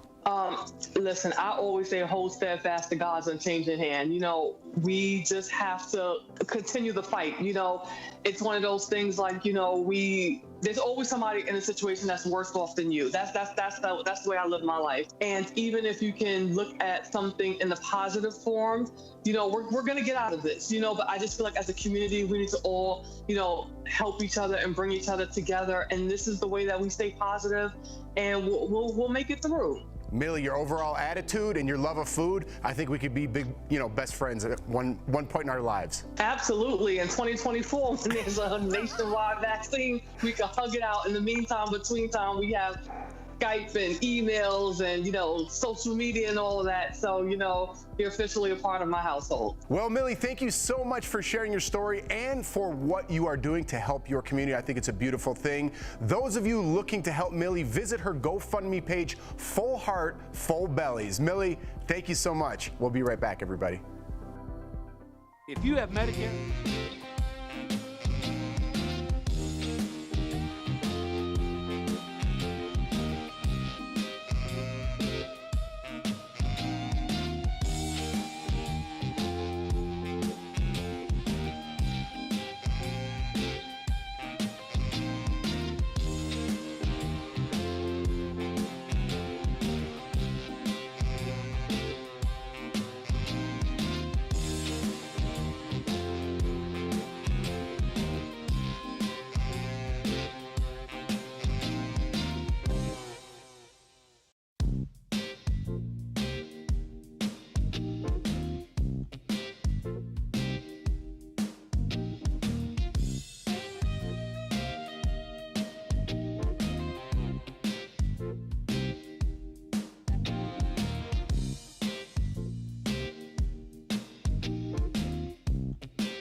Welcome back to DBL. Winter is around the corner, which means it's almost time to get your car ready for the colder weather. We're chatting about it in today's DBL Drive, sponsored by CarShield. So first, get yourself an emergency kit in your car. It gives you the peace of mind in case you get stranded. Erica's always said this to us. Also, since cars have more electrical features these days, your battery should always be fully charged. Remember that. And lastly, don't forget to replace your wiper blades if they don't seem to be working as well anymore, because then you have no visibility. So when it comes to your car, for peace of mind, get an auto protection plan with CarShield. CarShield protects their members from the high cost of auto repairs. Call 1-800-505-9619 for a free quote. Also, I think very important, my dad taught me at a very young age how to change a tire. So if you ever have a flat tire, you're all by yourself, you can't even call AAA, or you don't have the time, or whatever it may be, you should be able to learn how to change a tire. There's also lady cables or cables you can get. Lady cables? Well, they're softer on the hands. And you can really, it says plus, minus. And if you're stuck and need a jump, lady cables. Lady cables. Jeff, Erica, jump in here. No pun intended. Yeah, I don't know about your lady cables, Tori. Jeff, are you surprised that we know how to jump cars and change tires? What do you think about that, Jeff? I think just because you say you know doesn't mean you actually know. That's what I think. What? Wow. Do you want to have a tire off? You want to? First of all, who built the better tent when we went camping? Who pitched it? First of all, Sam, I wasn't talking to you. I was talking about Tori and her lady cables. If she broke down on the side of the road, she's never coming home. She's never coming home if she's by herself. Jeff basically just put a throwdown because the three of us were like, what? What did you say? Because I just want to throw this out there, Jeff. I know I'm coming for your neck all day. But who won the parallel parking contest between me and you? Oh. That's right, brother. That's right. Yep. I hit a car. All right. Yeah. I feel like this is like I gotta the new take the L Charlie's going into the Angels. weekend. The ladies beat Jeff once again. We'll be right back. That's true. Promotional consideration is brought to you by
Welcome back to DBL. Eric and Jeff are back. I'm surprised you're back, Jeff. We've been on you all day. I just want to say you're such a good sport. We love you, Jeff, and way to hold your own amongst these cray-cray ladies, myself included. Sam, Jeff, we still friends, right?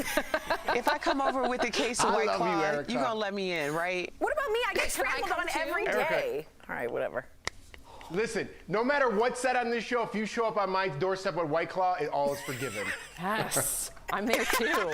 And poor Tori tried to get a word in just now. She said that we trample over her every day, All Jeff. the time. Jeff, you do. I don't even listen half the time to Tori. Tori, I love you. I love you too, Sam. We all love one another. We do. I want to read a couple of comments really quickly. Veronica says, I can never have just one piece of chocolate. You got to hide it from me for sure. I hear you. And then Brielle said, the show needs more Lawson, Layton, Sophie, and Miles. Can you imagine if we just had them do the show one day? Oh, my God. it would be entertaining for sure. Thank you, Hey, do we Jeff. have a Thank staff you, Erica. meeting after this or not? I'm so confused. Yeah, What'd we he have a say? meeting. We do have a meeting. What? We have a meeting today. Okay, happy weekend, everybody. I'll Thank talk to you, you. Jeff and I'll Erica. talk to you guys in a bit.